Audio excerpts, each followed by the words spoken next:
Nanda Vata Vata ki City Veni Raturala and a Radio Bulan Dua Vata, San Francisco. Me Kochi Kenda Vatabai.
Era we kaula ni ngau na wau kei tavua kei wasale buni wanga ena wano mbila wakambula tiko ya ni suba mai viti ngona singa wakarawai ena be bono tale sona ya tukuka wakaki nei ke Santa Rosa kabiti ko ni singa wakarombu kanisa kai sibina ba ena tolu wei mama na miniti sibina tini kandua ena tolu wei mama na miniti ena nondangau na mai viti nimbula binaka na sana tini kaba mai viti raki suasua mbata sara mai viti ya nimbula binaka sanga na bagatawa taka na itabi kini lisi ndangaraba na singa ni kuona vito soyaki tabaga rau kini singa tambu ni mataka nimbula binaka na wakanda ina veatu ya nimbula binaka mai Micronesia nimbula binaka mai na tukuka bakakina mai Niue dona wakanda sanga ibu ambula tiko mai Niue na kimatai ni ngau na ida singa na noa tabaga binaka tio kina wakarau dapat tiko na marda ongon tabaga binaka na itabi ndangaraba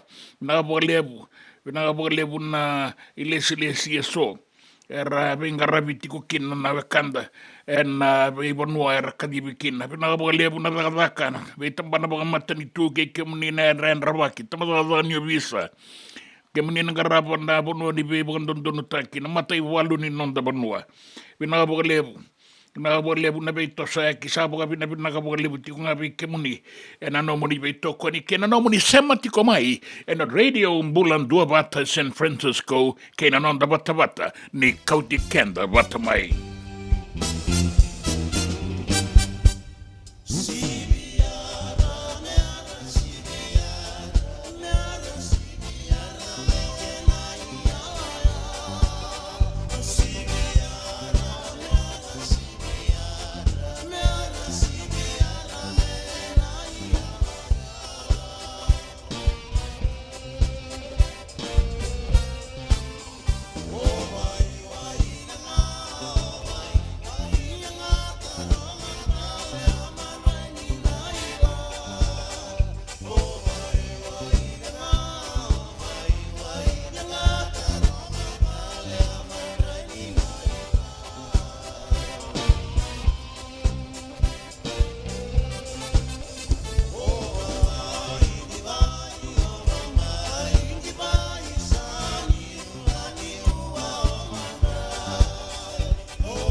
Waisivi yara mera taka me kena yala yala. Virutun tamatadani visa ke yara na kena linga ni vingara vini bula vinak. O en raki sua sarati ko mai suba. Bata na ponua na vito soeki. So eran matiko na tose na andi seni toa sabi avianda rongo.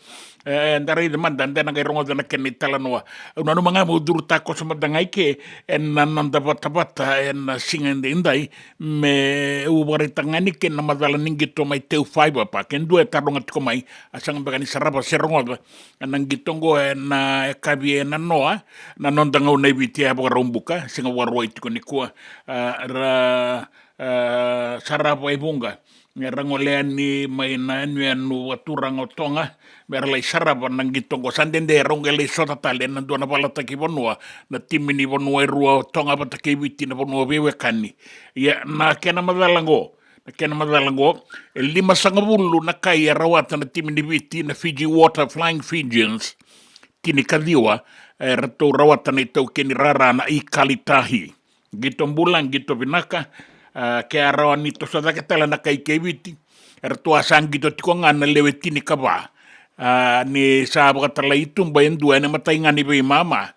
nalo maningaw na tau ko ya may na bay mama ni matay ni bay mama kine karuan ni bay mama ni ato bani oti nang gito rato lewe tini kaba nga na nonda durubo rato saboto kay lomani rara karato rawata kine 5 na kai 5 na kai obiti sana landa da kasarango na semifinal ni Pacific Nations Cup na rawa ningale ki madala ni ke ana nona itutu etiko boa nambilo etiko eviti nambilo ni Pacific Nations Cup ka nanumitiko ni na rawa ni raton retalis talmai ga maroro ito ngana non da banua yo ana madala ningito 5 viti etini kadio watonga matani sikarato manatale mandana ibo kalanga unino da sota ena singa indai ena radio bulan dua wata at San Francisco County Kenda Watamai.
E senga dina ni karaurawa na daka waka kekiwa. Ia endona ka enda wipu ke ka waka mamanta taka tuna bengaravi o ia ke tuna kenda tō kakana. Na ika, na dalo, na bisikete, na reo bata, na sunbells e tinimbulu makau. O kenda tōna senga tiko ni driver se senga ni waka motoka kanda o Dren na tatu beto seaki, erto satu wakarau na Divine Pacific Food Mart mai Sacramento, merto talaveani na nong ni voliboli. Rao sara. We tartarangayani na taliboni diwa dua ono toluwa diwa ono saivarua merto wakarotaka katalada mai na nong ni voliboli ena kena ngona totolo tua. Divine Pacific Food Mart, Viturua Diwa Walu Franklin Boulevard, Sacramento, California. Namba di taliboni diwa dua ono toluwa diwa ono saivarua. Erto ngarama talanga ni kena le waka soburi ani nanomu yaya mai na nonderto stoa kena nomu mate ni katumba. Dendram beka nangola ni kibali lo tero buku ni oso pakadadaka. Sen kita beka na tos nimbula. Ko ni lenga sinui gawa. Nana maki mai kena programu warotaki. Mai vera tau na New Methodist Christian Fellowship USA. Nongu chisu, nongu banua. Rongo na bima manione na kabini buku lulu be Kemando e California. Bima mani dua na singilewu ni lotu lewu be Kemando e biti. And a radio bulandoa wata San Francisco. Me kauti kanda wata mai. Na nonda wata kei City Veni Raturala.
Ya ko bandra ka sasa, tola bina mena moira, bandra ka sasa, eto ko ilo mo na talada ki soro komba. Ang muri to nga nang unisala ni si mena tau ni omba, mo ngole sumawai ngole nang unisala ka ngole ki barabi, ki tonga lebu, ngole saratalengani, ki berto ni tau ke ni wudiwai. Bula bina ka, tola bina Samuel Saukuru, tola bina bukan lebu ndu, iyo na bingwarabi sato sono, bina bukan lebu. Endra pinakatau barabi Enrico pinakabualebu tau nakabualebu na sema tiko mai tiko talengango akesa kuru matalamba bulare tau mai saweni lautoka endra kibinakatu lautoka oi totoka na bingarabi tau yo endra kibinakatalitunga isuba sando tain nauza tau tiko nauza bula sarat tiko na dangi ngai mbata lao tama na batambata lebu sarati ko ngailo mandi balengo ia bina ka lebu ya kesa na sema tiko mai na moira mai saweni o Samuel Saukuru bina ka lebu e ke muni na wakanda na sandu abata tiko mai na singa lebu enda inda ya ratiko talengango iranga na bi mata sere raba maru tai ke muni tiko mai na lomo ni mazawa na mazawa sawati tanda mai baka baratal na mazongo ratiko tozongo na bi mata sere ni ndau tali taka era baka tarata tiko na nondanga sota na radio bulan dua bata San Francisco na singa lebu enda indai kaina nonda bata ya baka bina kani bakati ko ya na bi karatu wala kitungo ratiko talengango na talatala pasta Lal Muhammad wata ke na maramba bali silesi na tambava ni bisa na bita taunaki ne una isi matewa era sati ko tau zokongo na radio bulan dua wata San Francisco di kauti kenda wata mai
William back in doing life insurance policy?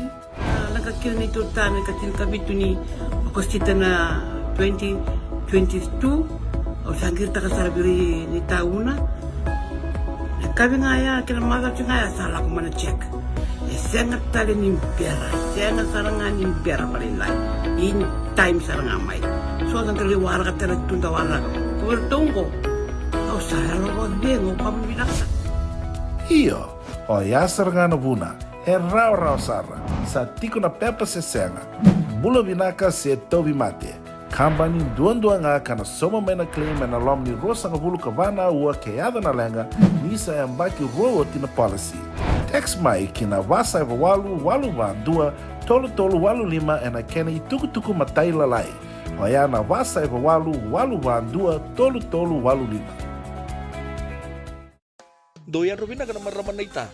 Do samba di ba kusa iwe? Yandra na ita. Kita sili katalaw mande na Orange Lounge.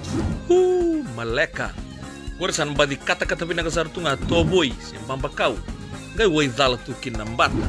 Koe serangan kori. Sono ngona santa pinakat serangan na kenta kakana. Di na to zoko. Kaya kito sa berata ni baga singalebu, kito sa nagali baga kabi ngaya ni kina. Na Orange Lounge, katalaw baga singalebu sa bugay kabi, baraw tayo ito baga manggosang gay totokan na buno ni kana. May namenda to with ti, kanay baga singalebu sa bugay kabi, may baka na baga sa kera, na sui, ikatamu teke, roro baga lolo, kay na vida tale. Giraraw mo kila na menu ni singoya, na Orange Lounge, tolo-tolong dua, Orange Street, Santa Rosa. Yung dua tala na tamang ni grabe ni Divine Group of Companies. Dola may nawal na kaloka na mataka, kinawal na kaloka anambongi moniti kinasingatambo na Orange Lounge. Tolo-tolong dua, Orange Street, Santa Rosa. Nanonda vata-vata kay City Veni Raturala. Di bulan naka anda sa kindawaki na italatala lal Muhammad Manday. Doon na kaya tiko ko Tei. Da kaya tiko ni sasauli mo nakakana na sa kakana mandangan no da mo sasauli mo tiko go may suba. Yan de sarulele no da tei darongon mandango. Tei rauchi ko na ilabo. Laba san ram na buchi ko ragi sa rauchi ko na ilabo sa to somichi ko na kaya laba kimai. Sindam bebele tu. Songa soy kendang gwenda sabi ang garabi chunga. Tei manda. Teman dan dua nomu na longan nom tabioka nandalo. O ba binaga binunggu bagataw sa te rauchu keto sa te chiku sona ubi. Rauchu sona ubi. Rauchu sona nandalo. Ndon raw 5 bulan nandalo keto sa te rauchu. Benada ba? Keto baba rauchu ko na bosniamba ko dagli. Na baba raw. Kun baba rauchu kun taka chiku ndona kan mataka. Baba raw binak. Na istri ni lotu. Le subatale na kama kao ke kai binaka doutor mai wala siya mai na kaya or nanga sera lako era mbuno era taumbale era ko soba na wai era rambe ata na ulni banua kendango via chiko na pajero aro le mai lebu chiko na kete alele manda na pajero langan do tamlaka do kanaka buli manda do na lur vital o deigo kuni buli do na lur ker Libir na tal metagaka. Libir na tal ngona le wale setal mai na image ni lotu waisle kandin. Dinasar wale le mandana lori, da poli lori, tagarava manda e sona dakani veibu katoro taki tarana mbula bagayalo ni lewe ni vanua ni baba kosolotu membaleta na nonda vanua ni sabia lesu tale na lotu esele kina kena ibu rauma kaonga da barongo tu kina bene tala Lal Mohammed edanga indo tele no naitabia na ua ka tarava.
Paku ki gora mate ki roto nambua ni lomai nambua.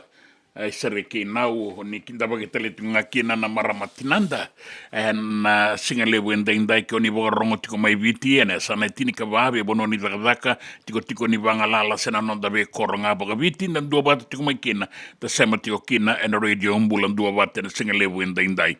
Abo sangarati ko ni tuku ni raki kena irai nimba dia da basar tikunga na basanga bulu kalima na nota bola kani lima sanga bulu kalima na nota na kaukaua ni dange tokongo na nonda be imbarabi na toka lau deba endana nga sera kati ko boga malu na tuku ni raki na tini karua na kaloko ni rongo di bata kene tuku na nonda bonua na ngona mandangango mbula sartiko na dangi au na noma ni solitiko na ibo roni dangi kaukaua na be imbarabi na nonda bonua bakakina loma ni bonua ya baga bina ga baga lebu tiko na singa lebu ndai dan nga rongo tuku so baga na bonua enda na numa tiko nda be lokutaka menda lago kina na singa ni kuasa na rei bi andaro ina buku ni raki yo ya na no rawana na nueso so telenga era marau taka sara na tuku ni raki bata ke na tauni uda na bata suba kene be bono bole katandina ngani bogarita kitiko mai bia ungo mai lauto ka mai saweni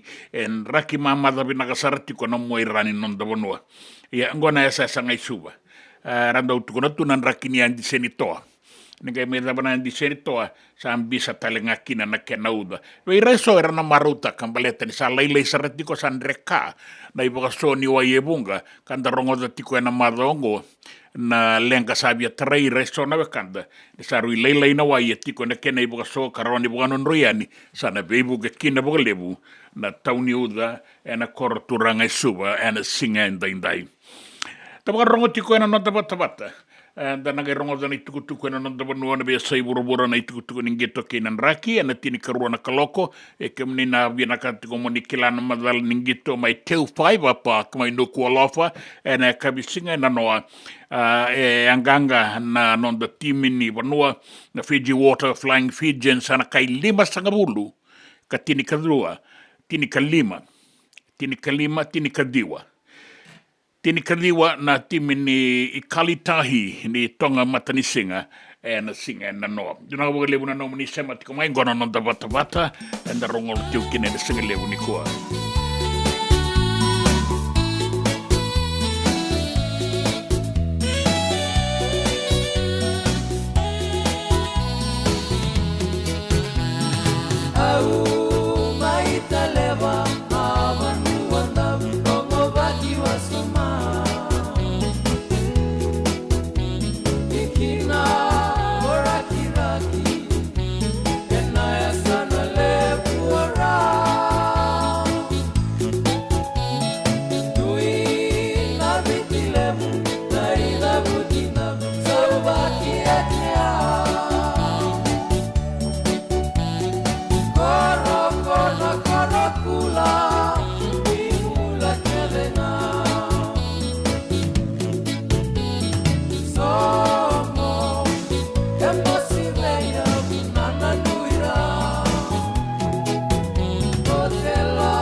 enda sa senga sarangan nikila na dapat menda baka talau taka buka sing lewu taka siapa kaya kapitak ne ka koni lo malenga sa tipin dono menua erau ni buka tingu ikimuni waya na JJ's Food Shack Santa Rosa California na be matangali kaka na tipgina me baka na karitua waraisi na lobo palusami na buwaka na kaiwa soso na dalo na toa na kokonda bainga ni kinang gamure na kaka na buwa balang me baka na steak gai baka loka tabioka kena coleslaw surua Otat ni, kailan ko pata na kena pie ng bani kay na manray. O yan na JJ's Food Shack, Santa Rosa, California.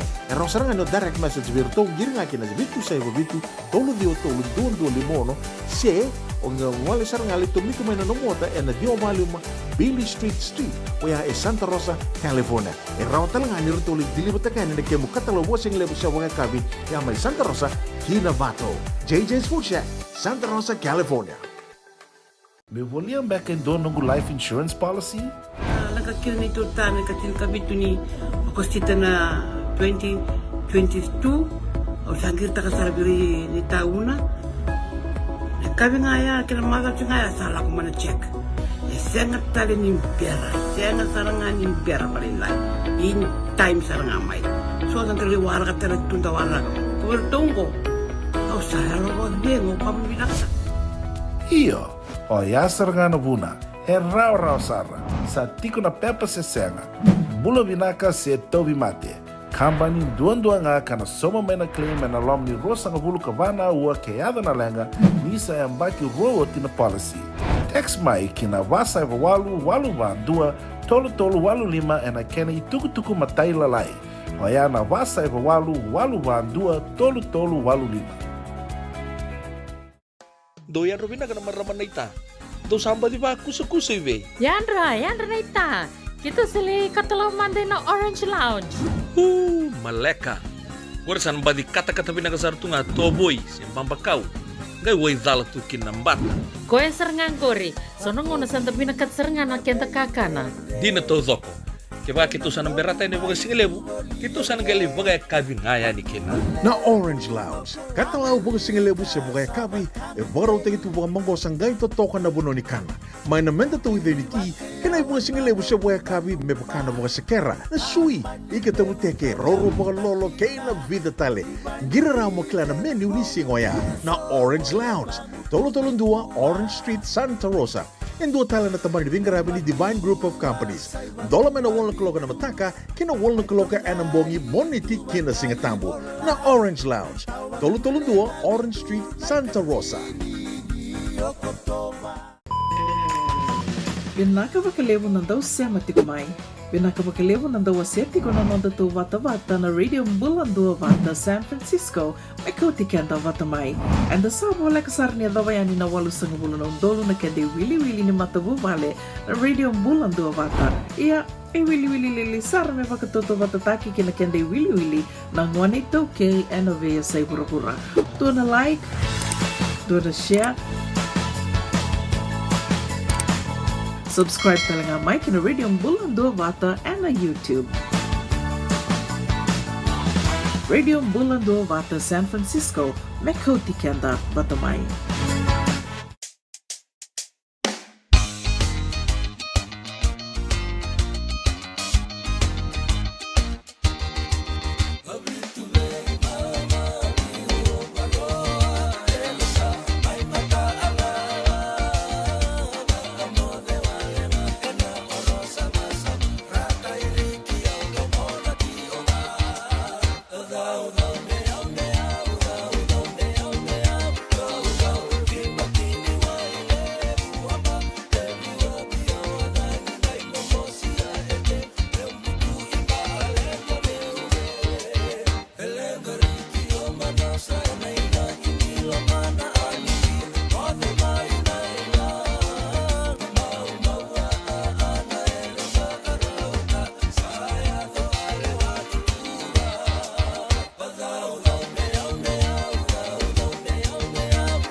Simirova, ebituvei mama, rauta seres, harauta na sua ngele-ngele. Gai vatali tungkonan raki na korturanga mai suva no da korturanga mai viti sambata batava lebu sarnan raki. Bula binaka pasipa nene lebu. Bula binaka ya baka bula tinga mai na kandango na baka lebu na sema tiko mai dok mbuli so lebu aule. Na ya dango sangai merida telengo sa o ti sarentuan na ngau na balabu abida na embaki ungai reida tale. Dok mbuli so lebu dola bina. Kai tiko ngā mai o Iauwe, o Rainrali, mai ruku lebu, ki warorongo harakoto a oke, mai Central Coast Australia, lebu na lebu tuna legu loloma. Lebu chua na legu loloma, bina ba lebu Rainrali dola bina.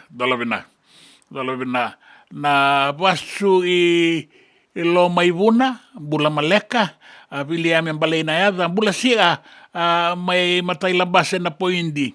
Tauti ona uda, liwa tu na nra ie, yo isabi na kai bia bantakali bata mai subangori. Era kai nakatali tunga mai ni batambata, tauti kona uda. Ia mai lauta karatu tukona mai saweni, ni ndau makatu na kena itu waki. Duindu ye, pedangi aki veira ratali takati kona uda, era warakati kona nduana ngau na balabu. Baleta na men rawai, me baka rau takatelengana takataka kenda vito soeki. Ira na wekanda iso, era dua batatikona raki so era viato so tikona andi senitoa. Au reida tikona andi senitoa sa sini baka liu. Na andi senitoa sa baka elduri tikongo. Sangoleva baka lebu tikona na soli ke na bangarilabo. Sayang atiko ya. Ya sa lebu na kai durumai. E sa to kau kambak ngai baleta na ngauna ka sa kau tanga mai na ngauna sa lewu tiko na bisau au bukan bulat tiko ni bo endo na marama au taurara wa endo na nona tuku na singa na noa ngo singa buka rawai tiko ngo mai viti au taurara wa na endo na tuku na noa endo na marama o madha malungu ya dango na kila itiko ve raibunga ando kakambura kitu na nonda vale ni wale sima isuba madha malungu wabina kani unga iraida tale na yadana na dua na bata na singa na noa atiko telengango Santa Rosa atiko telengango San Francisco bula bina ka madha kaimba kangame orani wagarita kani wike muni na maramango ya baka Bolivia wana taka ni kakambura ki na ngau na wadhuru nikina pali ni wale si na tini kadhi wa walu sanga bulu ka walu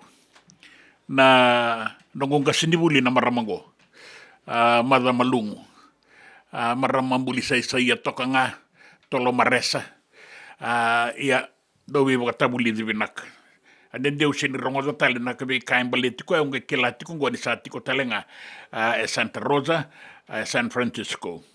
Kaya tiko nga ko ni nanu masar na bitang bamba kisawa tiyon dinasar mad. Pinakabalebu na nomoni daw. Kay mami na so o ko nangkasango sa abaga dengutu sa mami dengutu na so na kabango kakamburakin na walisin rityo kena television. Aya ule kadibi talemaingo mamay beibuke nga en radio bulan dua bata sangay tukungo me tosoda kena ibu katangin dingende menda marau takatelenga sa kakamburaki tukungo ibura-bura kasi ni kakamburaki nga may biti sa kakamburaki ki bura-bura todo kanit nandaong gaibe kintabaki eta sabi kintabaki saranga ki bura-bura New Zealand, Australia na Pasifika, Niue na tukuka Micronesia may tonga matani singa pinakabukalebo hira may rotuma ratsema tiko may kina Australia, New Zealand na veitiko-tiko ni zakazaka na veitiko-tiko ni ibengarabi ebunga buka matani tuo yung sasema kaya tiko boedo yung bola tangan ngo buto saratiko na bono yung bola tangan yung bongi lebu ngo baka kina na deba ke barani sene be bono baka Europe ya na bingarabi ni radio yung bulan dua bato no bukan numatiku kina na wekandango madha malungu usabo ka binabinaga lebu ni uraiza indona na itukutuku na singa na noa ka usabo ka binabinaga lebu ni takatu ng bula binaka kalunga tatiko ng bula na itabenda sangarabatiko na ngau kona nanda bata kona mate na mula koti ulai kau kauana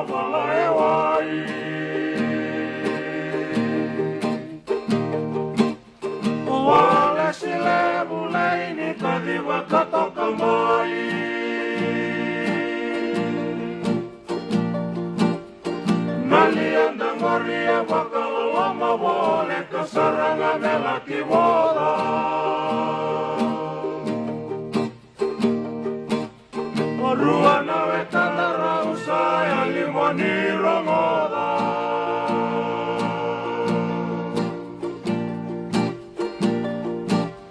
Oni wakaroronga me userela kanona ulenga walina wetana.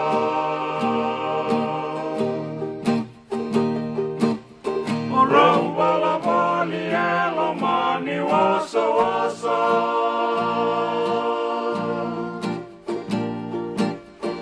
Nilai mode kede saranei raumula sama iala.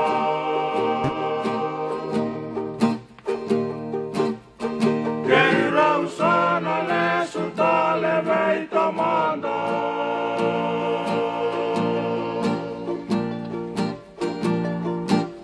Oni ramada meu talano atakana ngauna e adakina na wala.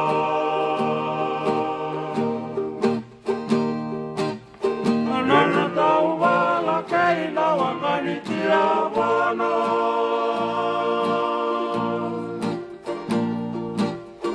Opua maua sabe nada rau milione mamani wanga.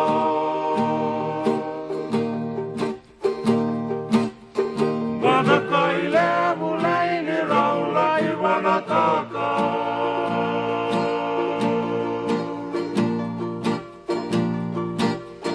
Watina wala merasa wili rausa yalina ngone ni viti.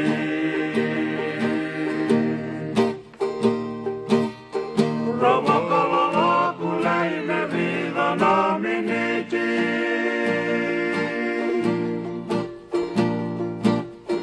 Dauni wale siya tangiri na ituku-tuku kasogoriri.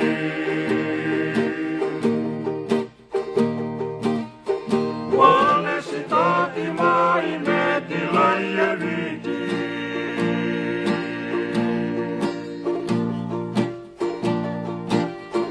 Namanu au tuku namana na lienda ndina ngori na yadana.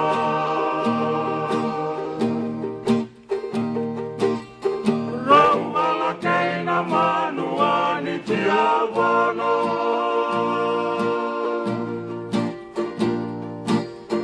Kopua maua sabe nada raumani mate makandu asara.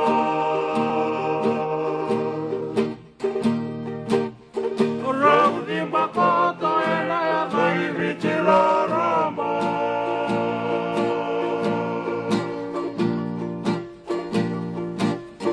Isoi leio launga sau mera tua wasani totau.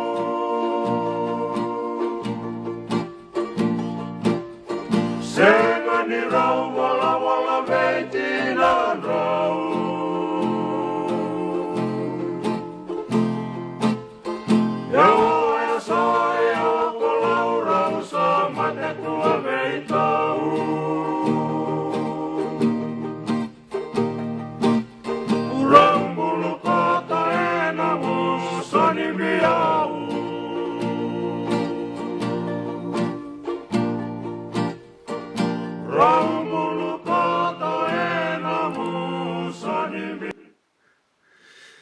Era italano ni vala en Battle of Kolomngara mena etu Solomoni en HMNZS Lienda arau yaliki nana wakanda irua sabenada watake Timo Puamau.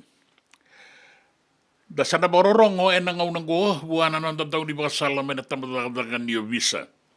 Na kanda una isi matiawai ni berni tangai bororongo kina itukutuku ena nanda banua. Garauna boka binaka kako ni baka lai ana lawa pero to na tamadagagan ni visa. Wan bimbi serikiti ngona buli lebu na ngalala lebu na bono enda boka lakoba. Kako ni tako sopa na lawa baleta ena dei kotokina na kemu itukutuku medo basarangani o sangai kadibinga na buro-burongo. Da bororongo man da matiwai. Na ngau na ketu taraki na fingerprint ni ngone, that's the end of his future. Wakanga na dhuru ina college ko itigo na ulubatu. Baleta na ngona sa toriki no na fingerprint, ena lai fomu ono fomu vito ko e pasi rawata na makani pailati. Nila imbimbi una no korni bule na senga nindu ona katumba indola be ngone. La koi balangi, vangara dhaka na songo keviwa. Baleta. Dukila. Toko na lesu talimai me make kote na nona police clearance that criminal record remains till death. Sindo embokoda. Tiko na non to rehabilitation report kenda to so matalendo na rawalu sa ngabulka bitu tiko bakadada na kani sau. Minapola na commissioner ni obisa sa itobo binaka sa leo ni bono binaka sa toko na bakalevo na bono na lotu na matenitu. But that rehabilitation report pay difference aside from your police clearance and angai solely after 20 years if the child does not reoffend. Kaya baka ndo na leo ni bono ase nga tal ni dala. Ito na biya sa ibiti so na turanga so na marama dakatiko na intake ni British Army na US Navy ramay tangiti ko na itumbutumbu. Nalubengo sa velewa yoti sa songo makawa na kisi. Iya na belenga. Oke mundo songo te tiko no nangai warai. Oreto na embassy gori. E tiko nga na vetting team ni bebo no anda apply kina. Bole reto na vetting team orto na tiko na intake na kani British Army. Kang orto we only receive those with no police record. Era pasi tiko na aptitude test, pasi vinaka na veterongi, pasi na fitness level, kake de pastaki. Leila ko na medical na yoti ni ka kwa na police clearance e na senga ni mboko sa so mina fine va matabelo wai le sta longone le vuli ya sana wara ka toka nga boga binak na be kai baleta na no da tiko na no da kere na vuli meanga da la kibangara daga ka ningala la boga binak tu na kende tuku na tamba daga ni obisa da boga rongo tuki ne be una isi mate wai boga no de binak tiko be ke monina do robo na ngone leo serre ki tiko ngona vuli na non da bonua na teka wo na singa tu city na madawa ka tu mai boga no de binak tiko na yanga ni no moni boga dangi lo mani madawa rua enta sa babada o titik mai Sapti ni keruana keloko.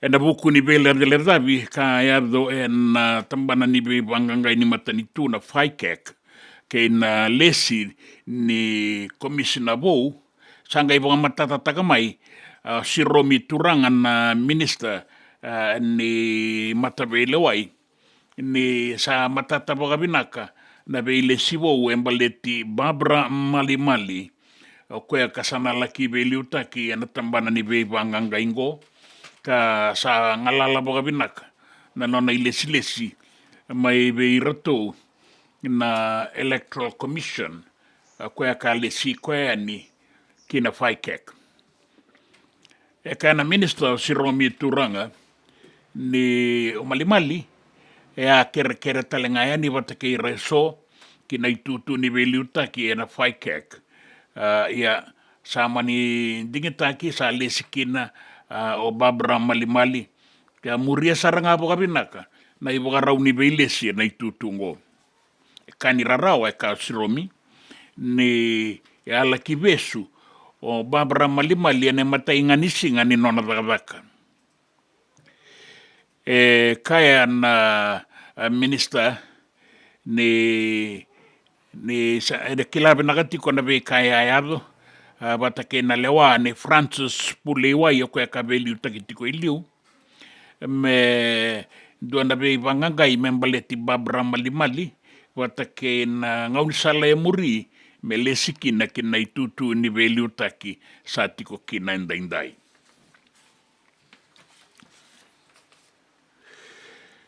na koro na sautoka mai wainimbuka sa nabuda indua na ibugarau ni bula mai na koro me sa tambu na ngunu yang gona e na koro na sautoka mai na tini kandua na kaloko e na mbongi ni singa bugaruai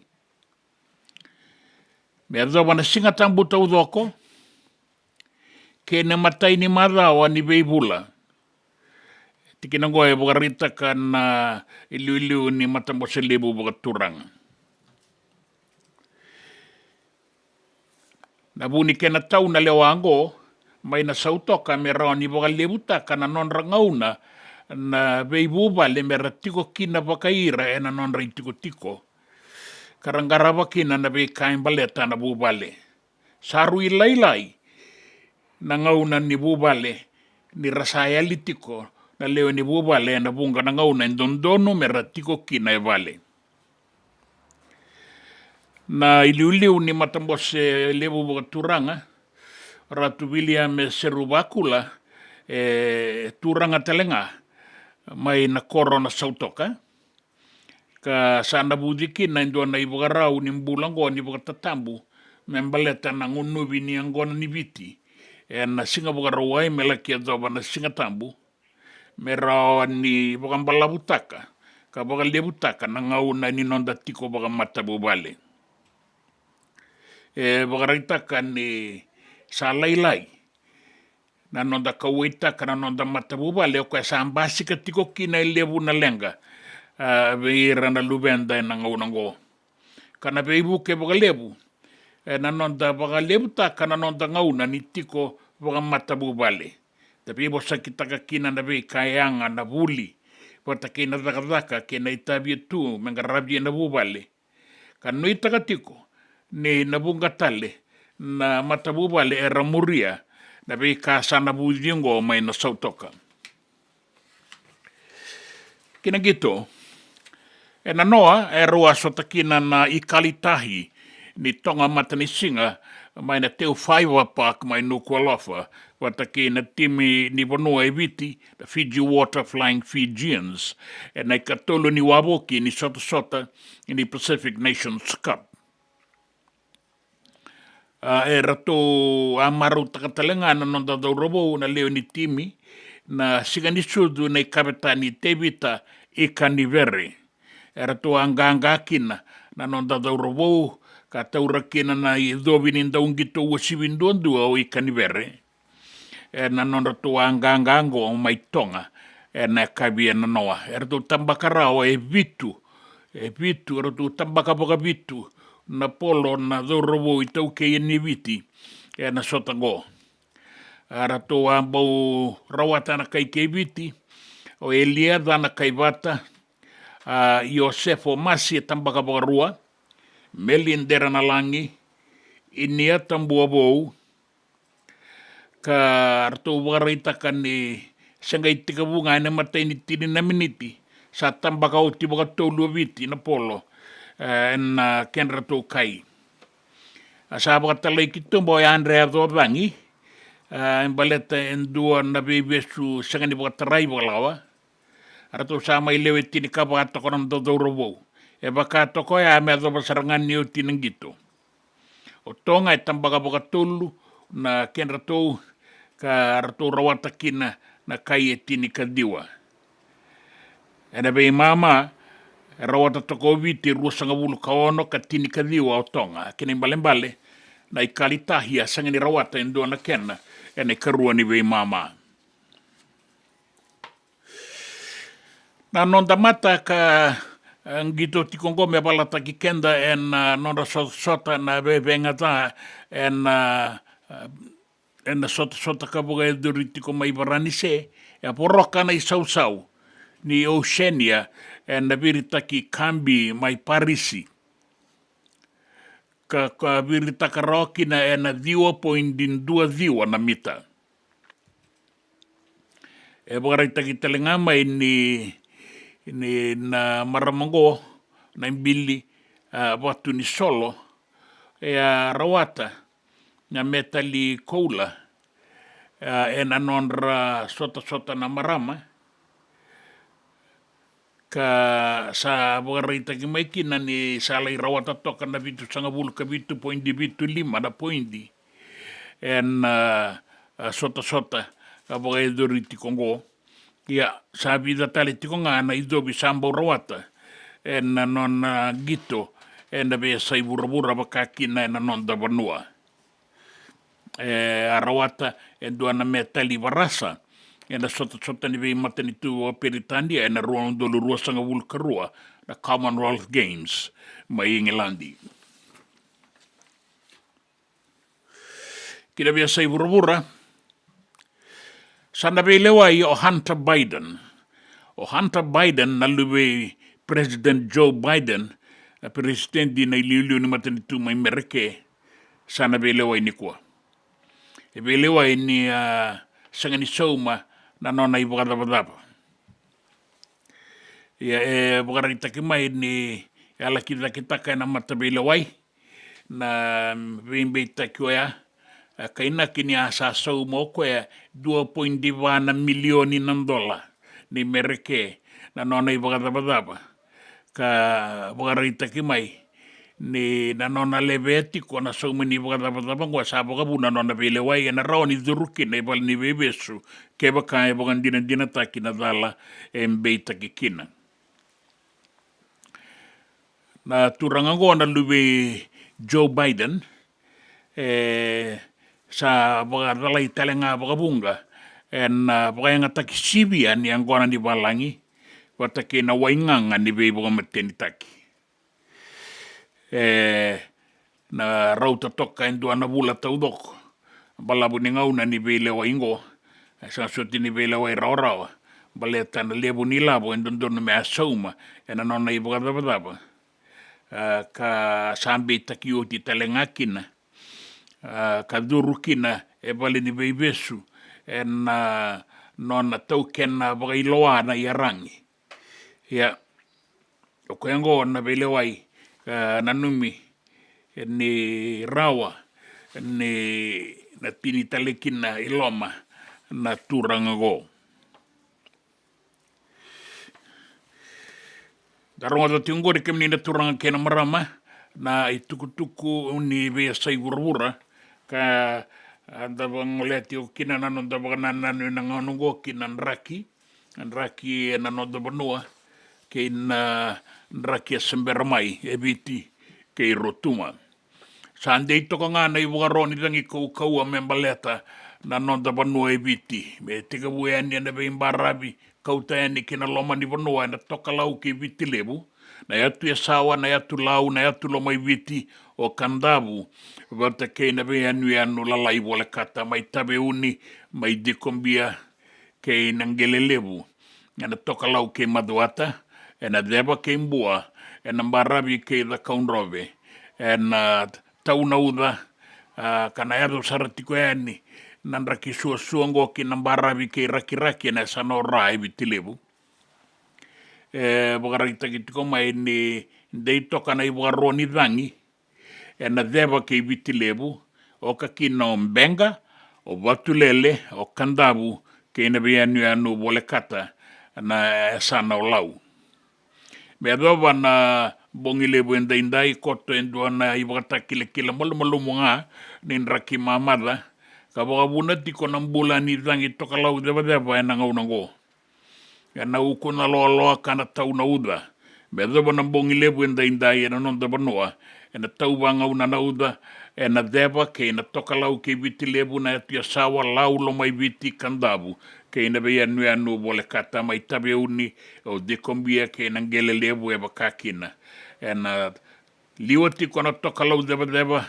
kana tatamba sarati ko yani na basanga bulu ka 5 kilomita dua na aua na ndeito kana mbula ni danyongo medo bana singa ni mataka kana bata na mbongi tau banga una na uda mai singa toka na sano nanronga na bua suba ke no sori korwo serua ke ina mosi abakaki na mai na itasiri na dolo ke ni abuliku ke tailebu na deba ke mbua na tokalau ke maduata na barabi ke da kaunrobe mai tabe uni laulo mai viti ke ina bebo no bole kata me zoma na singa tambu na tau banga una nauda na tokalau ke viti lebu mai lo mai viti mai kandabu ke ina be anu bole kata kana sewa na wasawasa kana rawani bula toka ngana matani dangingo kina basanga bulu kaldi mana nota kada sewa na wasawasa bula sarati kona toka lau deba bora na wasawasa gori kemani da turanga kena marama na itukutuku na nonda banua da besa ibura na itukutuku ningito kenan raki na nonda bata kay City Veni Raturla.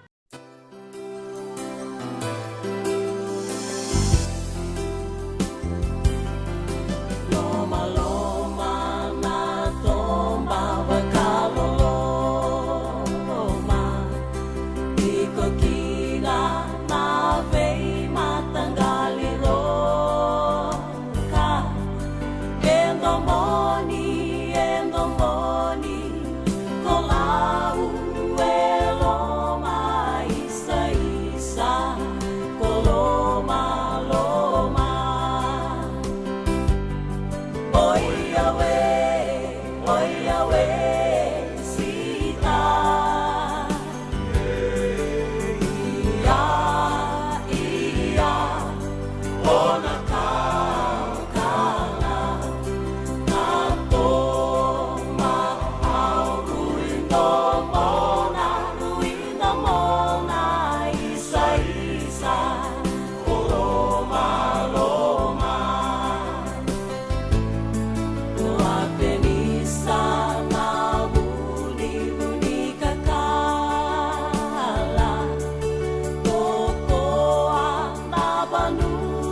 Boleh mbak do nunggu life insurance policy?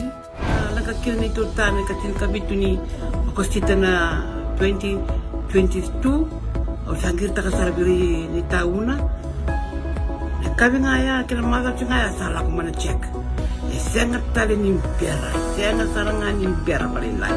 Ini time sarangan mai. So ang terliwara ka tala tunda wala. Kung tungko, o saya lo bengo kamu binasa. Iyo, o ya sarangan buna, rau sara, sa tiko na pepa sesenga. Bula binaka se tobi mate. Kambani duan nga kana soma mena claim na lom ni rosa nga bulu kavana ua keada na lenga nisa yang baki rowo tina policy. Text mai kina wasa walu wa dua tolu walu lima ena kena ituku matai lalai. Oya na wasa walu wa dua tolu walu lima. Doyan Robina kana maraman na ita. Do samba di ba kusa iwe. Yandra na ita. Kita sili katalaw mande na Orange Lounge. Maleka. Warasan ba di kata-kata pinakasar tu nga toboy siyang pambakaw. Ngay way dala tu kinambata. Koe serengan kori. Sono ngona santa pinakat serengan na kenta kakana. Di na to zoko. Kaya kita sana berata ini bagai singelebu. Kita sana gali bagai kabi ngaya ni kena. Na Orange Lounge, katalau bagai singelebu siya bagai kabi, baro tagi tu bagai manggo sanggay to toka na buno ni kana. May namenta to identity, kena bagai singelebu siya bagai kabi me bakana bagai sekera. Na sui, ikatabu teke, roro bagai lolo kay na vida tale. Gira raw mo kila na menu ni singoya. Na Orange Lounge, tolo-tolong dua Orange Street, Santa Rosa. En dua tala na tamang divingarabi ni Divine Group of Companies. Dola na wala kaloka na mataka, kina wala kaloka anambongi moniti kina singatambo. Na Orange Lounge, tolo-tolong dua Orange Street, Santa Rosa. Nanonda vata-vata kay City Veni Raturala.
Ia bina ka sona sere mea wala tikenda toko mandangana singile wenda indai ana non da bata ninda kinda wakira tiko na wekanda iso era sema tiko maingo William mbale na ada mbula sia matai lambasa ina poindi esa mai na poindi na isota ana mua ni tau ni olambasa ni bula mina kai na kitiko maingo e kai tiko mobili uza liwa tuan rai ia bina ka lebu na pasu ilo maibuna me rangaina numitali tunga kina na lewe ni korona toaika na itasiri ratu na isa ratu ni vahilele dola bena maseki aloha Friday wei kemoni kalonga tatiko na ngarabi tabi benaka salania tandi kawa bena bo lebu na itukutuku ena nonda burabura ko ya rongo dina tini karua ni kalongata bena bo lebu na sema tiko mai anda boga bina katalitunga veira na wakanda era boga taso soko tiko kurombo ini rongo dana boga taso soko enan rakingo iyo seni madala ini kai ragabi soko ya kitiko mbeka maena moira da boga bina katalitunga bina boga lebu umbula bina ka isa roko matagali umbula bina ka maena mbore sirondo uno salo tena mbore bina boga lebu rasema tiko maena sikalebu indai and nangai bugaro rongo talitungan do nangona lekale mengo be I pasta Lal Mohammed and oti walela inda nangai bugaro rongo tikubwa and na be kaya zauraka me ambaleta na railesu ni lotu eseleviti ke rotuma and na mother wa saoti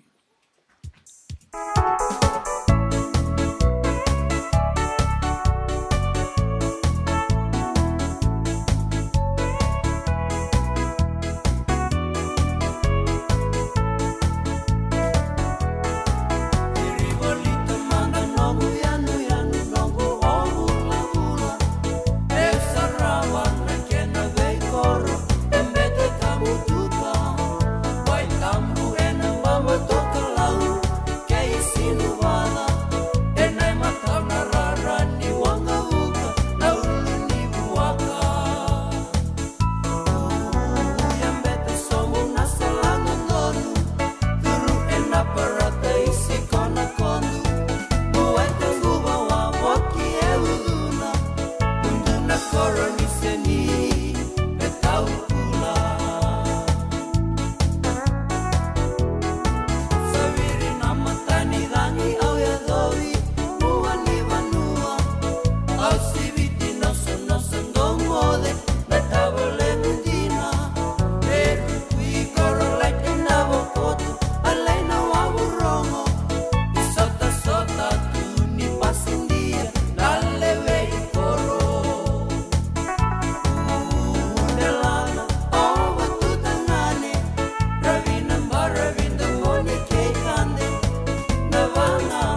JJ's Food Shack. E tiku kina na kakana boka bitki me bakana kokonda. Lobo benga ni ngai kani itu na bundi nan dalo si tapioca. Na kakana boka malangi me bakana steak boka eloka kena coleslaw. Wee! Na karitoa sa wadha badina na kani kana. Kay tiku talangana non to specials and lomo ni madawa. Daw tamba na Facebook. Na doi ni tiwa ya na pani mandrai pai kay na bugatale. Go na JJ's Food Shack. Viu Valley mo Billie Jean Street, Santa Rosa, California. Pero talagang rito dilibo yang may Santa Rosa, may ato sa rani kinavato. Giritirito sana kina Vitu Saiba Vitu Tolo Dio Tolo Dundu Limono. JJ's Food Shack, Santa Rosa, California. Me voliam back in dono life insurance policy? Nakakira na ito tayo katil kabito ni Agostita na 2022 o sangir takasarabiri ni tauna. Kami ngaya kina maga ngaya salah ko mana check. Sangat tali ni biara, sangat sarangan ni biara paling lain. In time sarangan mai. So kan terli warga terli tunda warga. Ko tunggu. Kau salah lo bengo kamu binasa.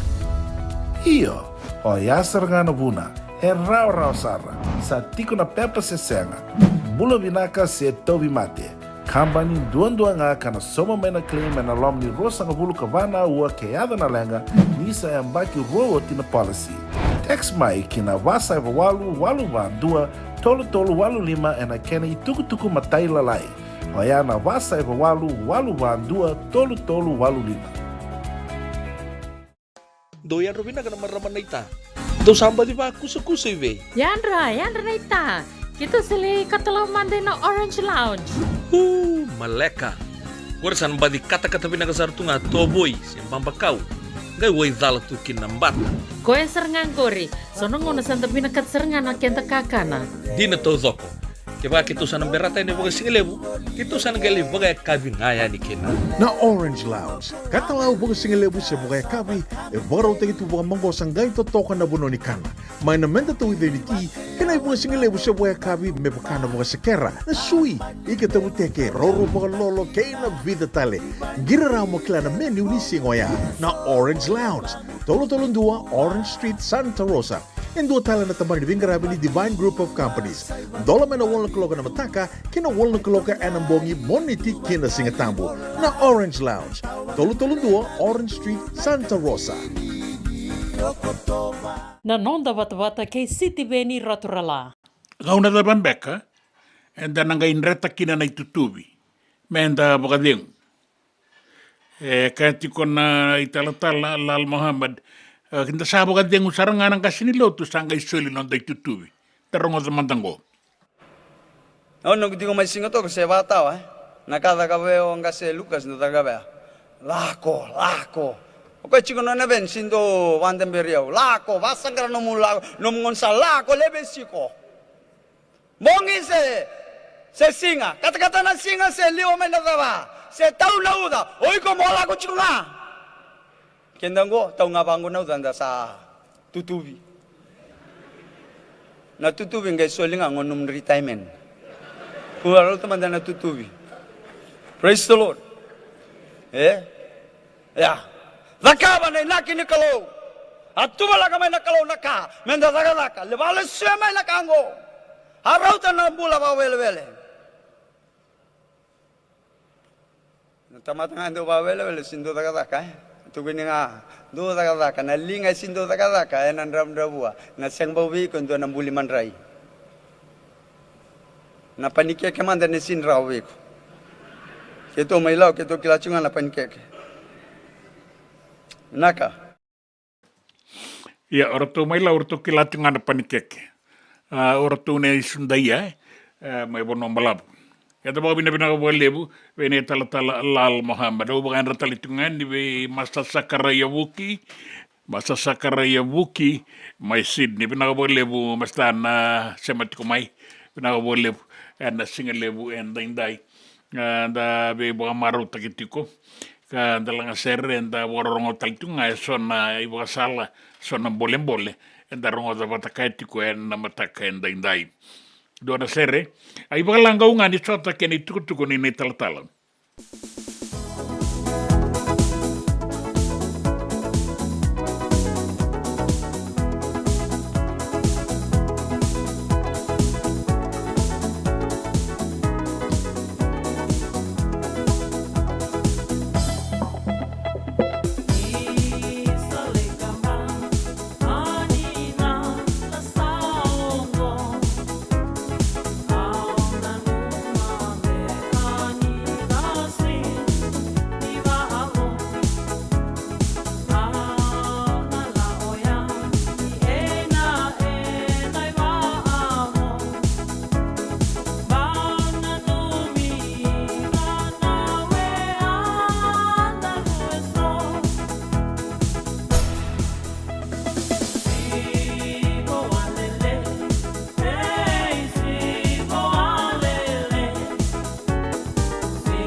sale kambani na lasa ongo na numbekan de na tini boka bombula vina ka litianan da veta he boka no ine vina tiko mai be ko ena maramatinana la tilata na wanga liba ngarabi tiko ena singa inda ngarabi tiko na makumbona o Jason tumbona tunaisa Latisha Kuila Choelinda Veta Keiteru lola matiko eni no mulu matua o Litiananda Veta kemuni na no moni bono ni vina kasala ko tiko me ala tileta na wangaliba keira na no moni katikati vina ka bolebu era to vena no mitali tunga mengo ere go William Mbalinada ere menduana sere me kai votai manda ve indra na kiti indra le sumai ena padangi ena sere kini buli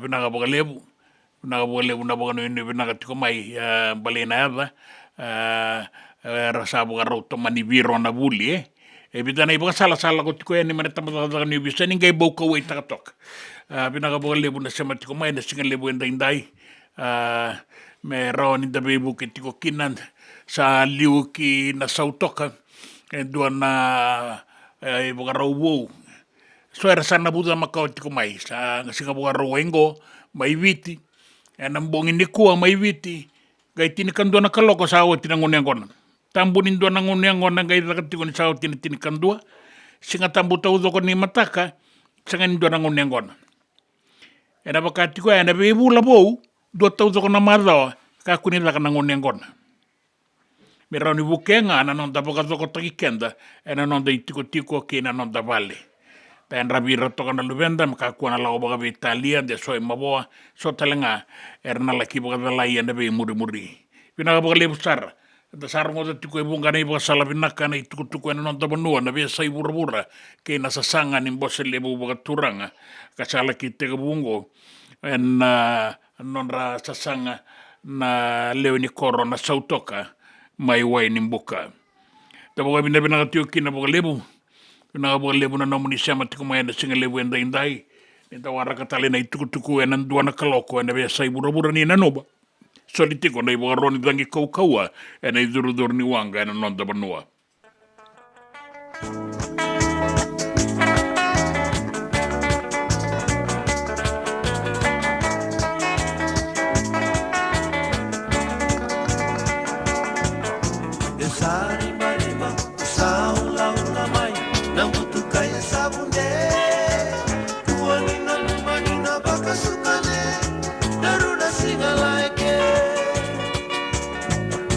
Esa rimba, esa ula mai, na mutuka esa munde. Kumanina baka sukane, daruna singala eke. Naiva katangi tata mela tangi ringir mendelini sadali. Naiva katangi tata mela tangi ringir mendelini sadali. Darunde munde.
Tēnā ni karaurawa na dhaka wakakekiwa.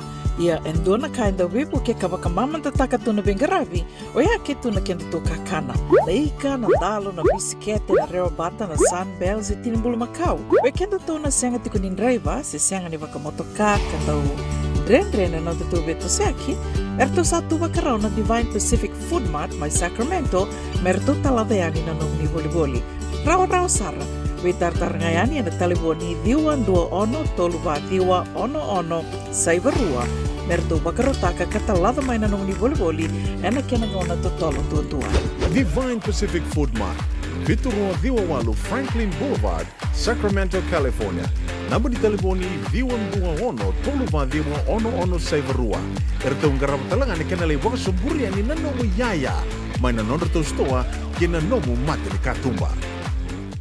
Dendram beka nangola ni kibali lo te rupuku ni oso pakadadaka.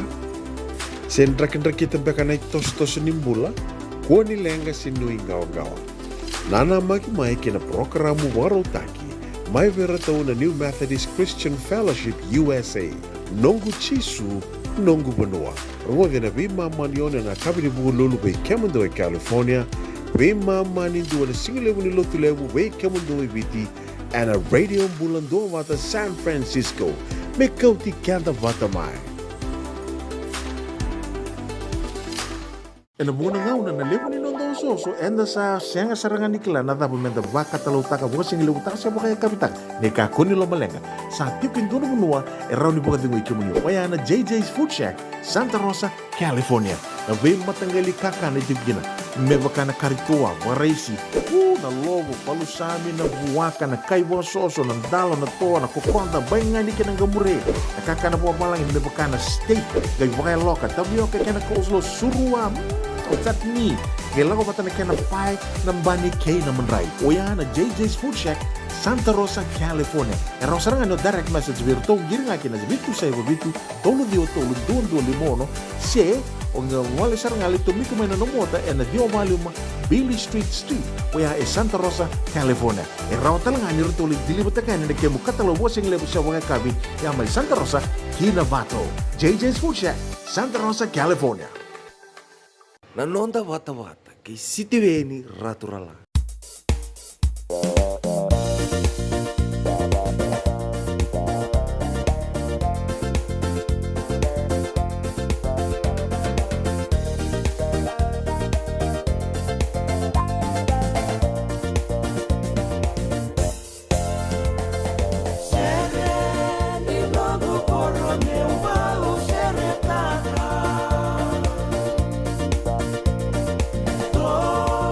Baby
na kere sere bota keina vina no mela ko sarati ko ya ni vera to na kambu keina liwa totoka na mata sere boga vina vina bo lebu ni da boga rongo da tale na tukutuku na non da banu na ndo na kaloko na liuti ko mai na tukutuku na tamba daga ni visa da boga vina vina ka tiko be I lewa sei bula vina ka lewa sei kave saukuru dola vina na wali ko ke Australia kalungata na koraturanga mai Darwin sema tikong mai kin o kave saukuru raboga bina katalitunga mai na wakande so dola bina rain rally dola bina wale bina binu mi kotoma bina wale butorika tina ini bula bina kemuni bina wale indra ki kata mai na tukuka na singa warombuka ni kuah raboga rita katiko mai na nonda dauni tuku mai kia autorika tinai kaina ka mai ni raki vinaka rambula vinaka telenga raboga mbula lesu tiko mai weekend viti vinaka boga lebu radio mbula Duavata San Francisco rasema tiko mai kina na wekanda ina Pasifika kaina kena be atu anu raboga vinaka tiko kina boga lebu ena singa indai nuitaka ni sayanga tiko na itukutuku mai tamba daga ni visa da orongo tiko ya ni nimbera na itukutuku ena non tavanua na nimbera tiko na tirikarua bera na dua na kaloko bera na rua na kaloko da sara ni rongo da tiko kina so na itukutuku mai tamba daga ni visa na ibaga salanga ena be kair to sandi kebarawa me baleti ra bimbi na lubenda na baga ngata kini taliboni ke na wainganga wata keina wanoa toka kina na lawa me baleti kenda me baroro ikina na non dambula bono ni bina katuka ni be kemni na sema tiko mai master sakare buki bina boleb na sema tiko mai na singa lebu indai ki semi kaitani na minister boga de ngare tiko mai Melbourne mai Australia and singa ni ko bina boleb sarna munin do wata tiko mai na non da bata era radio mbulan Duavata San Francisco ni kauti kenda bata mai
Na tangi tuwiri ni Aotea, kau tikenda tiko mai ki na ngauna ni Vororongo, e na tamatata ni ubi sangarauna, pakaku ni wakadalai na lawa. De mau na nomorao ka wakabuli. Te Vororongo vi una isi mati wai. Na ngauna ke tu taraki na fingerprint ni ngone, that's the end of his future. Wakanga na dhuru ina college, ko itiko na ulubatu. Baleta na ngona sa toriki no na fingerprint, ena lei fomu vito ko e pasi rawata na makani pailati nila imbimbi una no korni bule na senga ni ndu ona katumba indola bingone la ko ibalangi vangara daka na songo kedwa baleta dokila to ko ena lesu talima e me ko te na nona police clearance that criminal record remains till death sindo embokoda tiko na nanto rehabilitation report kaya to so matalendo na rawalo sa ngabul kabitu tiko pakatata na kaya ni sao. Minapolame na commissioner ni obisa sa ito po binakasa, leo ni buno binakasa, toko na pagalevo na bunuan na loto na matinitu. But that rehabilitation report pay difference aside from your police clearance and angay solely after 20 years if the child does not reoffend.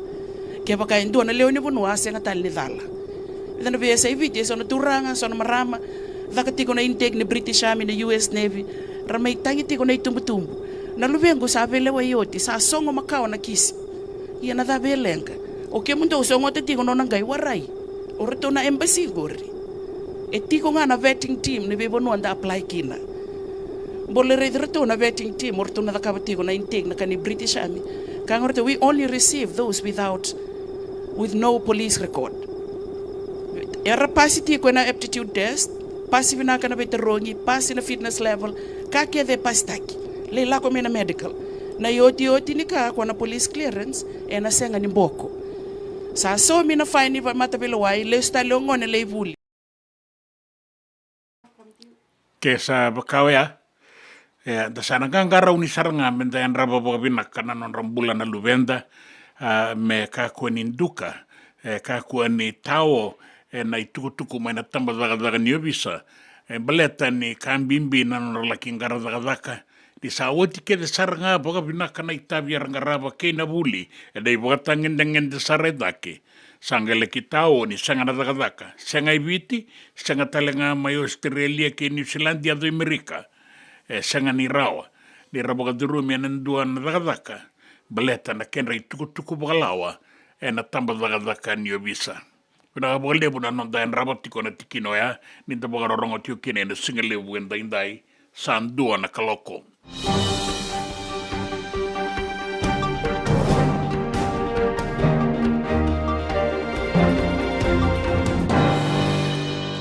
Dai tuku anon da benua sabga matatataka na minister si Romi Turanga ni matatatau ko boga binaka. Na solita kini tutu kasalesi kinango o Barbara Mali me liutaka na tambana ni banganga ini matani tu na FICAC. Kaya na minister ni sabaga muri boga binaka na isya mataudoko ni Bengarabi na dagadaka imbaleta na itutungo kasangalala boga binaka na nona sala kindingitaki melakit tawana yani na Commissioner wo Barbara Mali.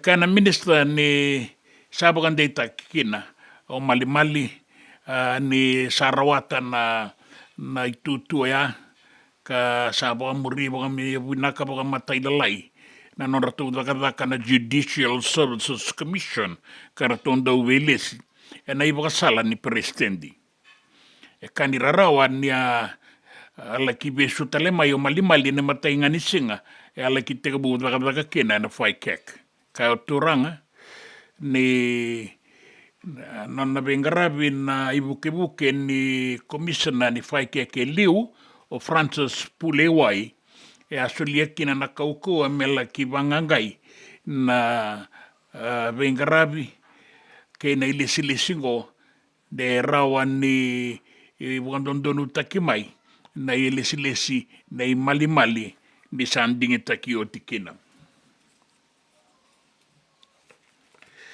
E nandona koro e na sano tai lebu, e sa wakarita ki mai kinango, mai na sautoka, ni sana sanga ni wakatarai na ngono yangona ni o tina tini kandua, e na mbongi ni wakarawai. Goe wakarawai tiko mai viti e na mbongi ni kua, tini kandua na kaloko, sanga ni ndo tali na ngono yangona, menga idhaka tiko e na loma ni koro mai na sautoka. Ea mela kia zoba na singa tambu tau dhoko la imbongi la ya zoba taleni na moniti. E na vei bula vou, go e na wakati ngona kene wakarau e na vei matai ni marawa ni bula vou. E tukutungo e wakaritaka na iliuliu ni matambose lebu wakaturanga. Ka turanga ni na sautoka mai wai ni buka. Na tikinango o Ratu Williame Seru Wakula. Ni sana senga na ngone ngona ni sa sibina tini kandua na be imbongi ni wakarawai mela kia zopa taleani en dua na marawa na wakatatambungo me bukenga na non rangau na bata wakabubale na leo ni banua e wakaritaka ni saru ilailai na ngau na esoli beira na luvenda menta wakalebutaka me rawa ni binakakina na non da bewa kani ke na baka ntakarapa baka matapu wale ni ndasa baka lebutaka na nonta ngauna ni bewa saki ke na tiko e vale ka senga ni ndayalitu e na lako ingone angona e no itaka o Ratu Williame ni na rawa ni raboka muria talenga e so na be kara to sada kabango mai na isaumua mai na sautoka kinangito era to abiliwi na I kalitahi mai teu whaiwa pa ka mai no ko alofa na kawia na noa na sota bata ke na timini bono e viti Fiji Water Flying Pigeons e na kai 5 sangabulu viti tini kaviwa o Tonga. Totola sara non ratu kambakoro na non da robu e ne mataini tini na miniter to sa tambaka bakatulu na kenda to skoa ka adinangan ni ya bakatalay kitumbo Andrea Zoabangi karto sama ilewe tini kapato ko nga nikin beti ka bumay na matay ni bay mama kalakya Zoabani o tinang gito ya rato gito bakabinak na nondadurwo sa sanga talinga ba kaukawan na ikalitahi me kakwa nila benarara ya sa seba sa maniado bakakina kando ni ataletunga na maruta kini singa ni sudu na kabetani tevita ikani vere.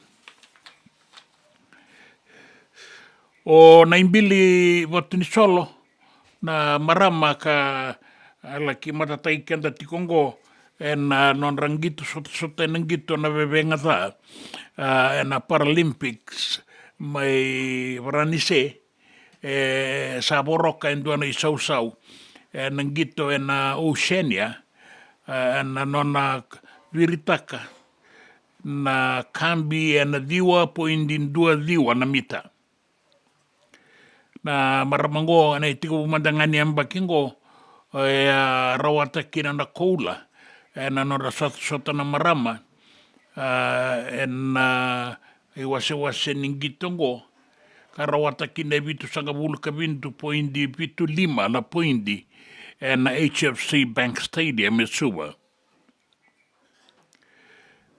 Bagarai takamay niya sa sangasaraba kaukawa me bakurian na nona rawaka kina isausa rawata na sot-sota ninggito bata bagaungo karawata mandakina na metali barasa en sota ni wei matani tu waka Peritania na Commonwealth Games mai Peritania en baki rua na undolu rua sangabulu karua.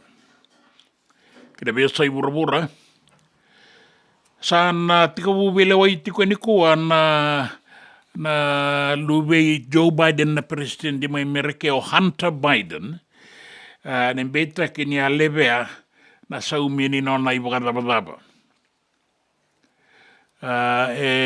Kainaki ni sangai na rakarango ka kina na kena bangangai baleta na nona ibukadabadaba ka sanga tuni sauma en 2.2 milioni ng dolar ni mereke. Sangai vein roya kiti kona turanga go ya zabani sangai leki kaumai melaki bila waitaki. Keba kai na bukan dina taki ni adalandina ya sana duru kiloma. Bukan taki mai ningo sai kuri ni nona lenga sa akune bukan bida kabe sumai na bukan ngataki usibia ni angona ni balangi watake na wainganga ni be bukan meteni taki. Turanga kila italenga na nona da uwe bukan marutaki. Na lebu ni bagai lala watake na bagai sambu-sambu na bagai ngataki labo bagai Italia watake na mateni ya sabi lewa itiku na ngaunango na ngai madala ni o tiendua na bula ni sadaba na nona kisi ni bela wai nandrake na nonda banua mai viti na bula saratoka na dangi ka sa sulitiku ni kinongo na kena ibugaro na ibugaro ni dangi kaua me baleta na nonda banua mai viti me tika bua ni na deba ke na toka lau ni no viti lebu na atu sawa na atu lau lo mai viti kandabu ke na be banua bole kata mai tabe uni di kombia ke na ngele lebu kaya do ki na toka lau ke maduata na deba ke mbua ke na barabi ke da kaunrobe ka siro sombiani ke na sana lo mai viti sana lau ke kandabu kan bau kina na barabi ni sana ora betika bu mai raki-raki na bula sartiko na toka lau deba na deba ke bitilebu mai benga patulele kandabu ke na bia anu bole kata en dua na uanin raki mamada koto bagai awasaren na ngaunango ia boga bunetiko na kaukauan ni rangi toka lau en nonda be barabi na ngaunango uku bataka na kena loa ka tau nauda en be bonu eso ka wakila itiko mai na bata en bakati ko kena na kena ituba ki me zoba na mbongi ndai en nonda bonu en sanga soti ni be so lebu na ituba kin raki bulatiko ngana toka lau deba ka zoba saratiko na basanga bulu kalima na nota bora na wasa ka na rawa ni lubu mai na nonda be barabi ke na bonua ambuda eso na buku ni kaukauan i vangi ke na tauni uda na makiti kongo na deba ke vitilebu ambenga ke batulele o kandabu ke na be anu bole kata raki sombera mai na sanga ni be sau de kota na keni tubaki tauna uda mbula na vangi wasanga bulu kalima na nota na kaukauan i tokalau bora na wasa bata na mbongi. Agora na itukutuku ni raki, na itukutuku na nonda banua, na itukutuku na be sai burubura, ke na itukutuku ni gito. Na nonda vata ke City Veni Raturala.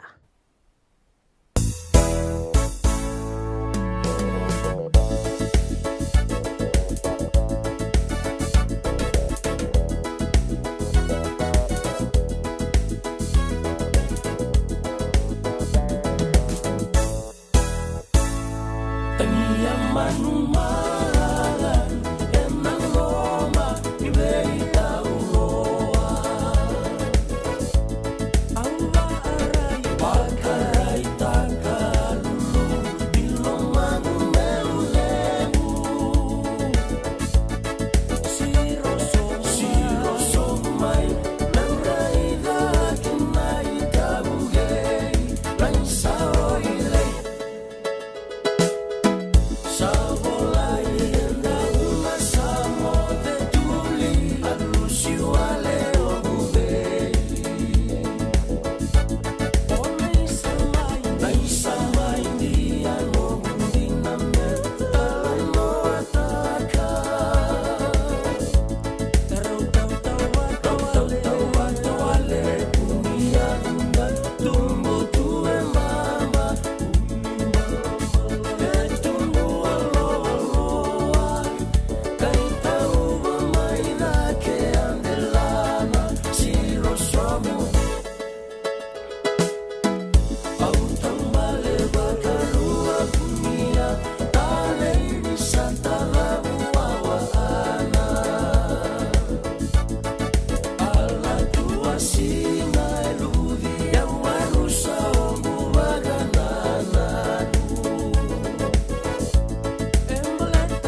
JJ's Food Shack. E tiku kedi kina na kakana boka biti me bakana kokonda. Lobo benga ni ngai kani doitu na bundi na ndalo se tapioca. Na kakana boka malangi me bakana steak baka eloka kena coleslaw.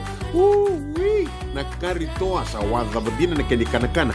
Kay tiku talangana nono to specials and lomo ni madawa. Dau tamba na Facebook. Na doi ni tiwa ya na bani mandrai pai kena bungatale. Gore na JJ's Food Shack. Viu Valley mo Billie Jean Street, Santa Rosa, California. Kaya talagang nito dili mo yang may Santa Rosa, may yato sa rani kinavato. Giritirito sana kinavitu sa mabitu tolo vio tolo dundu al limono. JJ's Food Shack, Santa Rosa, California. Me volia back in dono ng life insurance policy? Nakakira nito tami katin kabitu ni akostita na 2022 o sangir ta kasarabiri ni tauna. Kami ngaya kina mother ngaya salah ko mana check. Sengat tali ni biara, sengat sarangan ni biara paling lain. In time sarangan mai. So kan terli wala ka tera tunda wala. Ko tungko. O saya lo dengo kamu binasa. Iyo, o ya sarangan buna. E rau sara. Sa tiko na pepa se senga. Bulo binaka se tobi mate. Kambani duan nga kana soma mena claim na lom ni rosa nga bulu kabana ua keada na lenga nisa ya mbaki roa tina policy. Text mai kina wasa eva walu ba dua tolu walu lima ena kena tuku matai lalai. Oya na wasa eva walu ba dua tolu walu lima. Na nonda bata kay City Veni Raturla.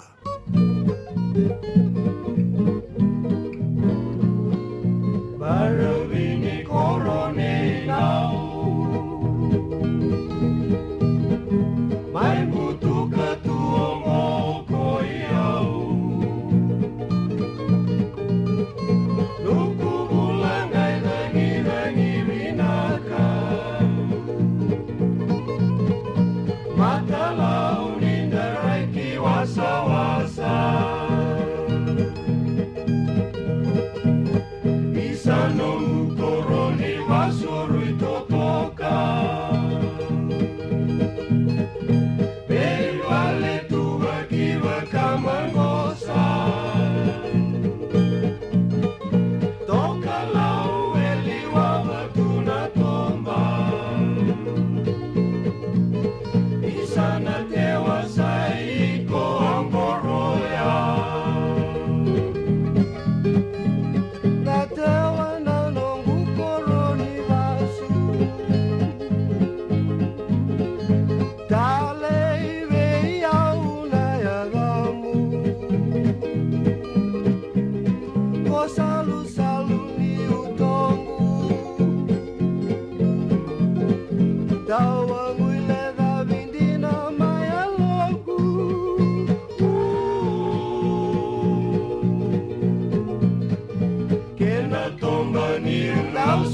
Tayani Tombale murai langi Kilai tue non deviti aelandi Isana tewa kona tawa muile davi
Ongo na rongo may bala ni Songo and a radio bulando vata San Francisco.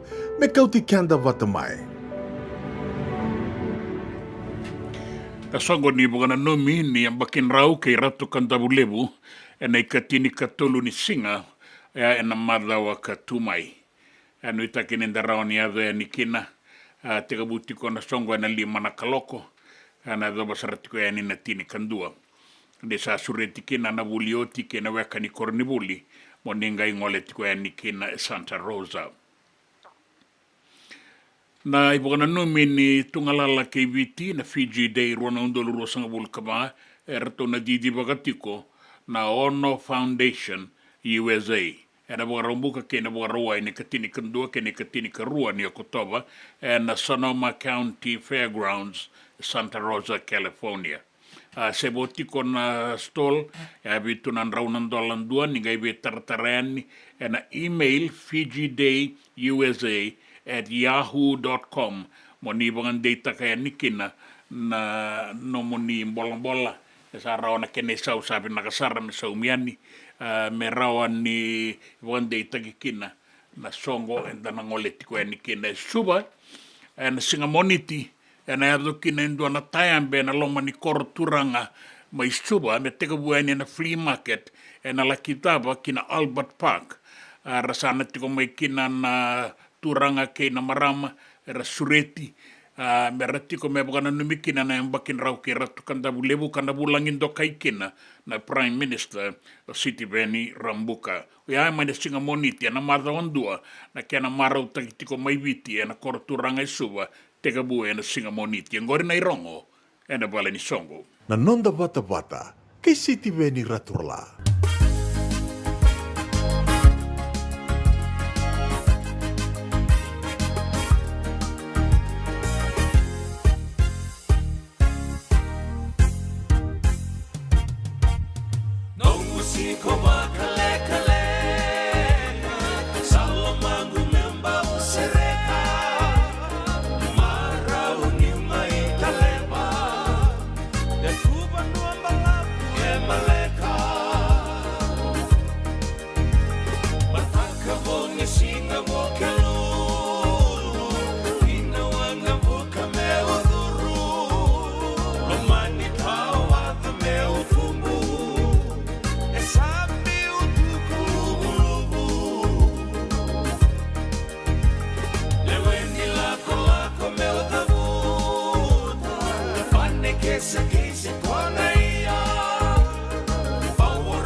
Na kuia vea la kia vea Utonia bangu e maketa Ena kumba ngai male male Ano kumula mai na kuia vea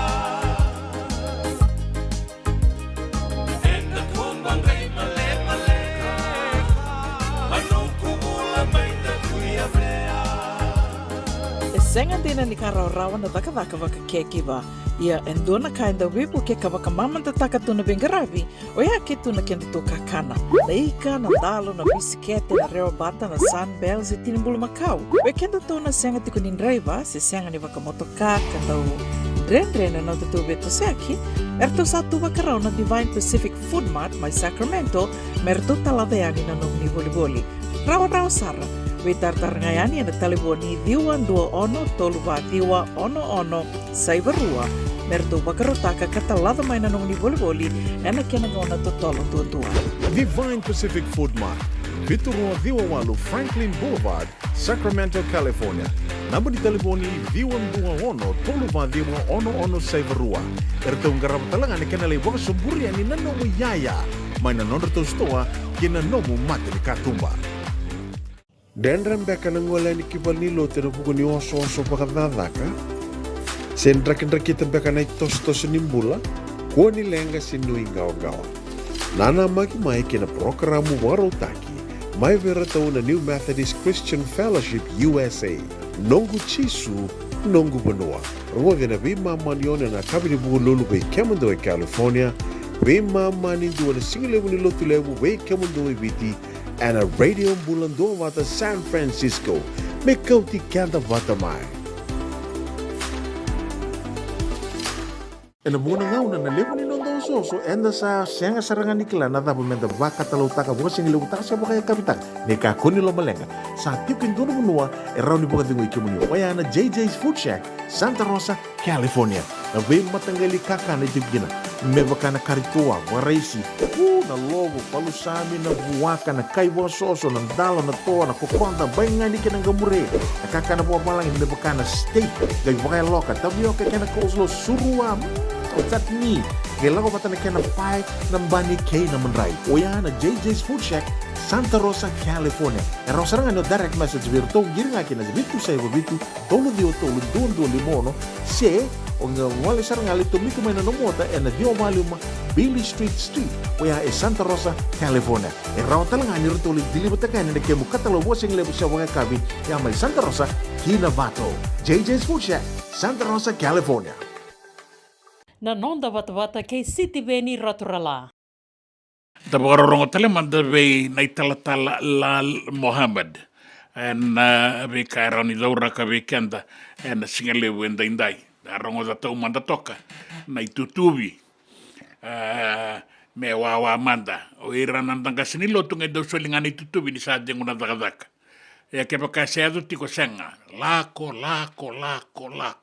tarong da manda go the lost kenda na ibagatawa ngo sa tal mai weekenda lestel mai na boss ni kalong ketu na bango chisu kendo na ibagatawa nga leba manda na diwa sang mulkadi o leba karamay nandua se alichi ele tu nandua chigungo abali kenda via kaulo tu chigo pertania ke no tan taleso e bina kangor o ko manda nga menda lang nga na tu ni bangor na we kanda sinrao chi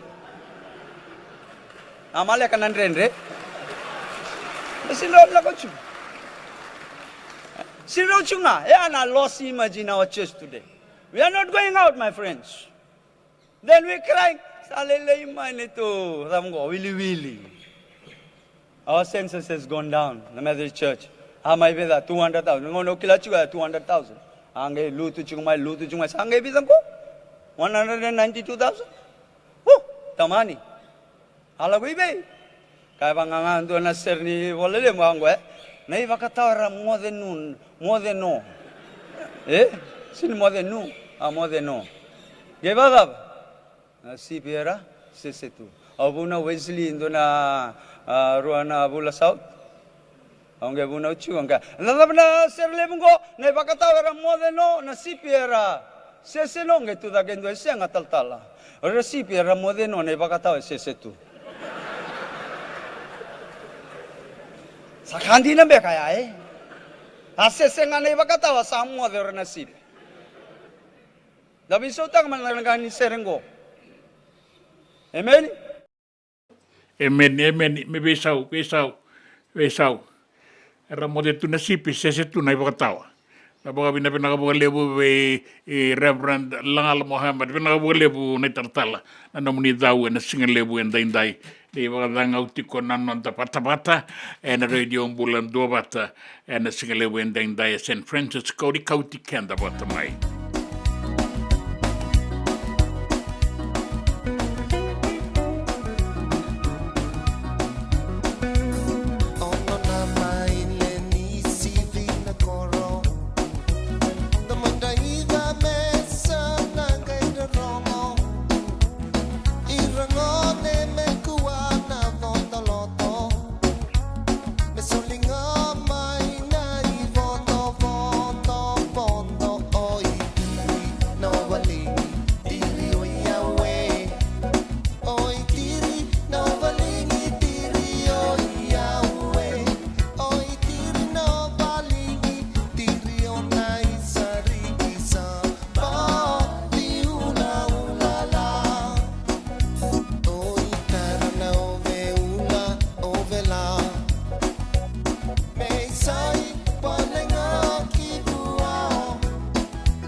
Kambani ona na maile ni sivi na koro abina bolebu rasale filestali tu ngai vale so sa da bona da kanda be mama ni singa ni kuambula bina ka lewa sei bina bolebu na bina numiti ko mai virtu na tako patake na labo ertu sematiko ya ningo enda bitu badiwa Welcome Bay Road Tauranga New Zealand pinakapagalebu.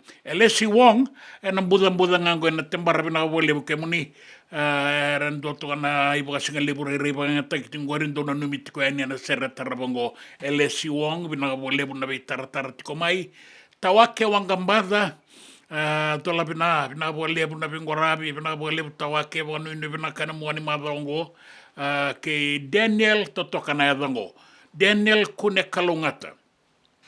Andi zangi na bonua pinakapagalebu, kay Chonen de Laila Kemba nimbula, rabota itiko kina ndo na ilaola ora sabi tala-tala tikungo sa awat tinangaw ni kontaraki era na ito kandi bakadabada para lago tiko maingo mera sa lefitali ni kuwa i Vanuatu sa daba na bana yamba kini konitaraki na kamba ni baka mate sipi na Thomas Foods International Stawell Victoria pinakabole besar chon dahil kemba sa lolomay ni kemuni wanu ini pinakabira sa bakadabara na non radakadaka mera sa lesu kina koro sota lembekar nanga ile sumai da ba nu ini binakatiko na bidan singa saoti ada buti tiko ni kina na nei mambi ba nu ini binak na ibu rau ni baka ke angarabi tiko mai keri be kemuni o bimbi be kemuni na be ala tina bindina dinati na non da bonua na pam da ba binaka ba lib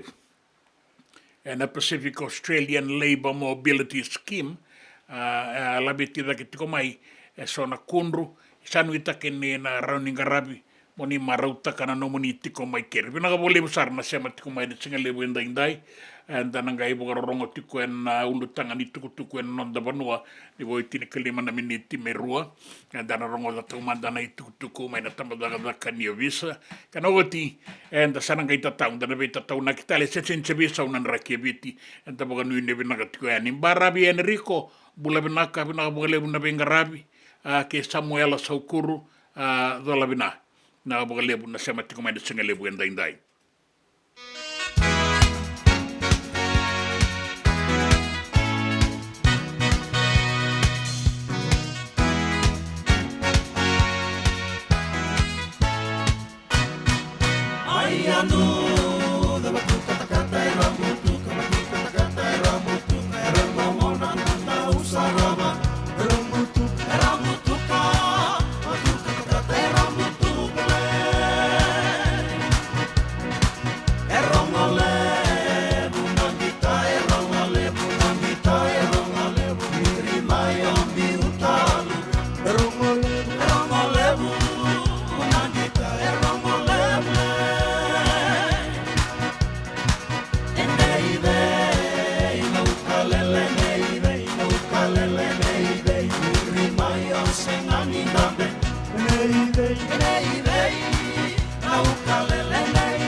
Iyo pinakapagalebu na sema tiko mai singa lebu indai nda boga nu ini binakatiko yan hindi na ni batang-bata tiko nan raki mai biti tau tiko na uda na singa bagani bisa boga lebu sar na kena tuba ki indai me dobo na singa ni mataka o waka nananuti ko e na tamadagadaga ni visa kena non rato bengarabi waka bimbi en bukundra na luvenda ke na beka en waka wulidi ratiko kina waka bimbi main dalani abu. Tauramanda, ora to nakambatana bai kinambani waka. Dona kisi ke to aligarava. E to la dorvor to kambatan dona bai ni waka to waka matea na waka. Kadi to kaya no to ke ni waka. Kem do kilangor no waka. Chico lo ikusin ke bonongo. Kem do kilani dalla kanto da kaba chico lo sin lewa. Saka di bena kisi. So me bena kisi o sin kilan o asen tu be na list no to kisi. Kango kaber to boys mai do kilani dalla. Se anke to sin dalla. Ke la ko lo me andur na matay maramani lewa. O sa babinaka ko no reso mo ko no milaulo maleto ko na ron to da bali le minute to. Tukuna na kandina. Awasin nama kana kartuale ka eloma. Sandu romatai. Pamadala tagana damdo pamate kina waka. Eu na luben tui. Nongu tutu na tui ni bonongo. Au le wana waka au le wai kwea. O kwea sini kai bonongo kwe ba wa chinga miki. La kona kena karua. Pamadala tagana dabos pamate kina waka. Ka ko nongu ratu engone bino na ratu kwe bosautia. Eu na kai bonongo eu lewa. Anga ya no kena katolu. Sasi kena leni wa bosa babinaka kwani to bosombo. Ka koyo no gunana na nganenra no ratu.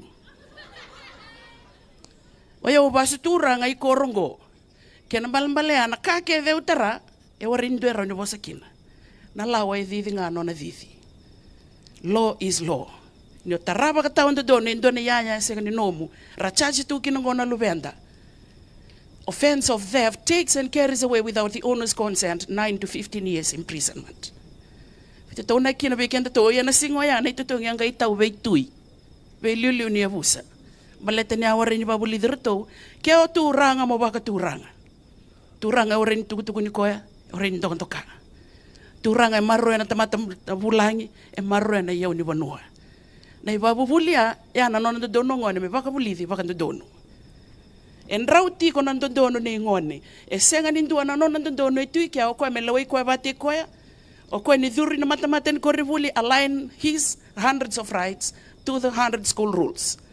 Ni dhuri lo mani koro align taka na non dono kina lawa ni koro. Ni dhuru ki bali lotu align taka non dono kina lawa ni lotu. Ia bia batiko ana kene tuba. Ya nganda ride lista le manda. Na non rabo buli di na luvenda na be ka embaleta na panua. Kene tutu bata kena lawa anda ba rongo tukina be una isi mate wai.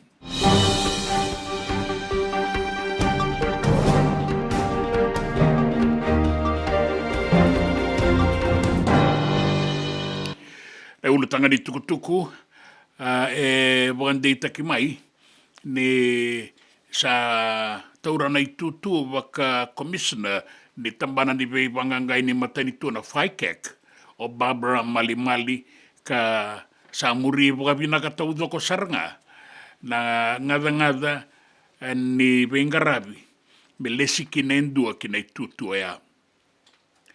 Na nona sa taura tokongona i tutu wa commissioner Barbara Malimali e wakareita ke mai o koea sa kerea nona wakadengu mai na nona i tutu waka i liu ni Electoral Commission e na matambosi ni veindingindingi ni nonda vanua ka taura tu e liu o koea sa kerea o ti mai kea nona wakadengu ngai kere kina fai kek sa mani wakandonui sa ndonu wakabinakatiko na kena i tuba ya. E kaya na minister o si Romi Turanga ni bia bakandei takanga na i tukutuku ni lesi ni Malimali me sa liutaka na FICAC me baka na norato wakatutu na Judicial Services Commission ka arto wala betada ke wana Turanga bale na presidendi na i lesi ngo.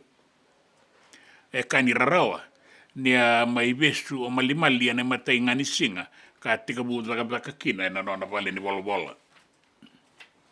Mai na sautoka e wai nimbuka e bogarita ki mai kina ni sa tambu na ngono yang gona goina singa bugaro wai tiku mai viti andai Mea dhawa tiko na mbongi lebu na tinikandua na kaloko na mbongi ni singa ni kua na wakarawai sana mo tikina na ngoni angona.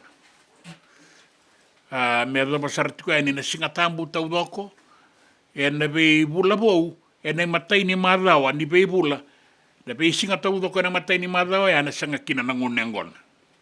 Wakaritanga na tikina ngo na iliu ni be tarongi banua e dua telenga na turanga nga mai na sautoka e wai nimbuka. E na kena sa e ato na buka tatambu ni nguni angona e na mbongi lebu ni buka rawai.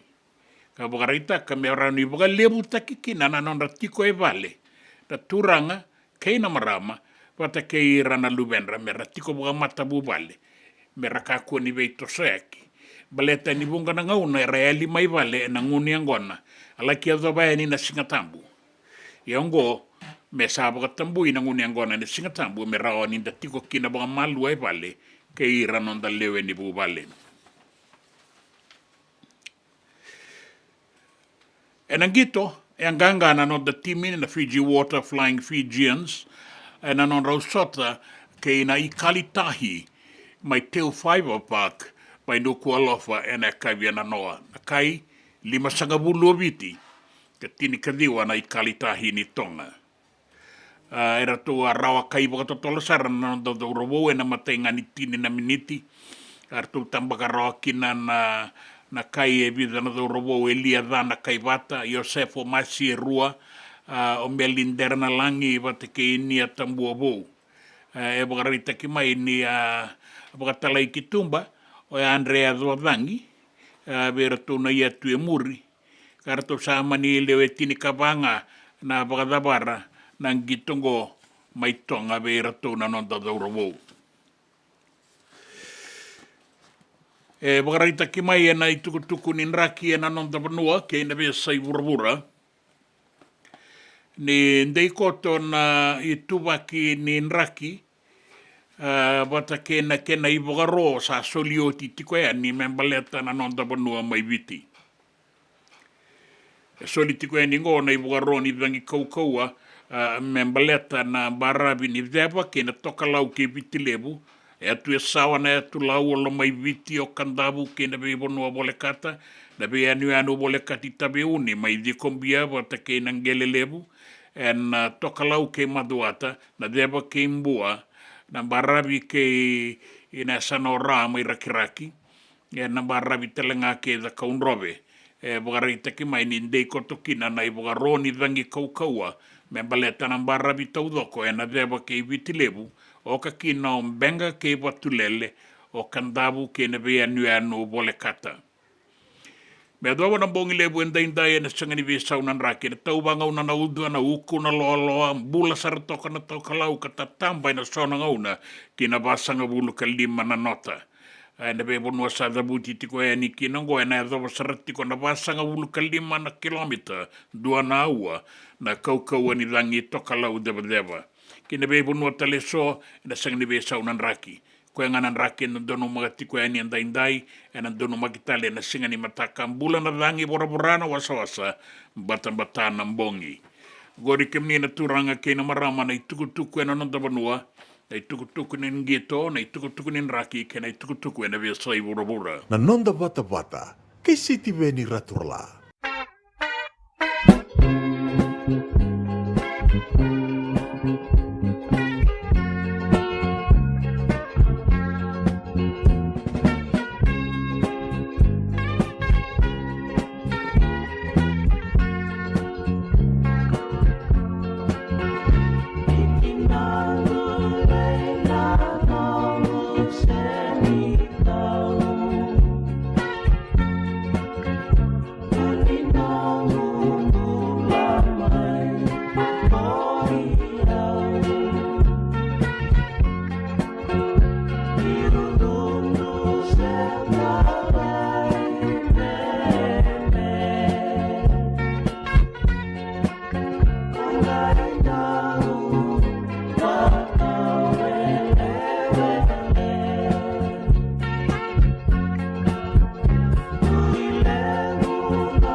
Kambonin dalai kande. Pina boleh warna buta tiko ni tukunin raki ng bulan ni zangi ng batang-batang ni bongi kina tau niuda may witi sangay muri mengo muri tikmen do ni tukutuku ni tawake wang gambar tapi na boleh tawake bola nga may wio ko city ngawang go sa kakambasumbasu na stole na raran yan di senitoa. Yo ni nagakila ng walit ko rara ni ngaraw ni kina. Sherry and Momo pinakabagalebu na semati kumai na singalebu en dainday pinandu bagarorong kota mi korobo tay lebu pinabagalebu na pingorabi na bagalebu kay ratungo o Maria kumbuna banua tikongo en andora banua Amerika si Terry kumbuna banua na zaumbati road may zaumbati Rudy wangata bagandewa banua tiko telenga may zaumbati anu itagin sambutan na lobo bata ke Feni Hawaii may nakasi. Na boleh na bukan ini binakayan di bikin mendo na marama. Ngam tiko ni baga singalebungo may witi sa boleh katokan na rua ya sabo talenga ono na miniti me pito na koloko me dava na nonda ngauna en nonda tiko ni bengarabingo ni radio dua bata e San Francisco. Ni kauti kenda bata mai. Di Samode.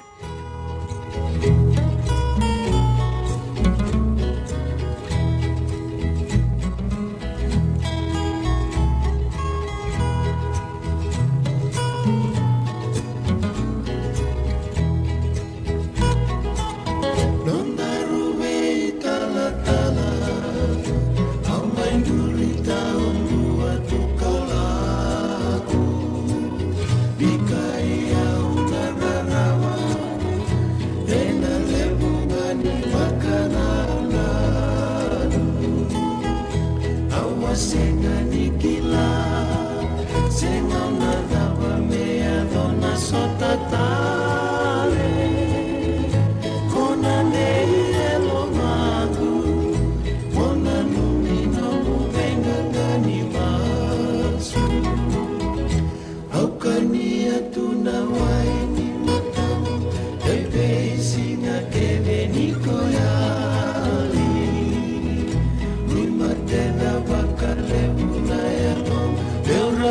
vidi kota lenda lomani ena daka bakadama itawasi kendaruna wasawasa nae bola kena masu bebakane ninondaruya daya.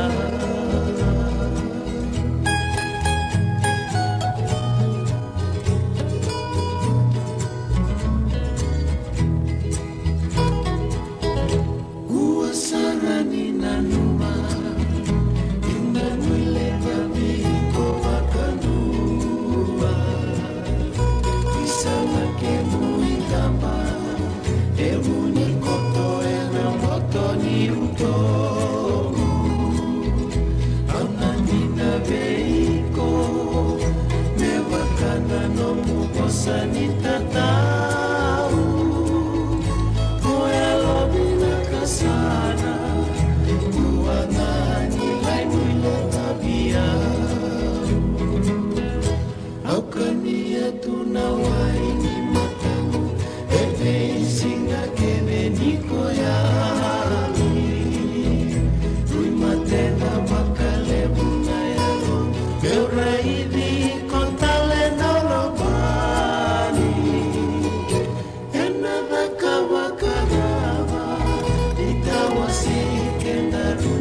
wasawasa nae bola kena masu bebakane ninondaruya laya.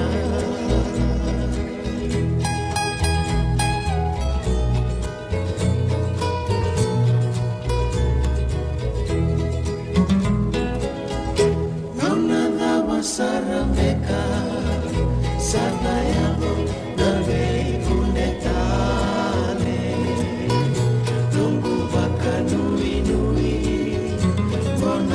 sumula tale mai kibale au na masula katiko kibuana tamanda mai dake e adona sotamula kaita wasei kenarubo mate au kania tunawai matamu bebe singa kene niko yali primatena bakale bunayalo beuraidi kontalenda lopani enada kabakanaba itawasi kenaruna wasawasa nae bola kena masu bebakadeni nondaruya laya.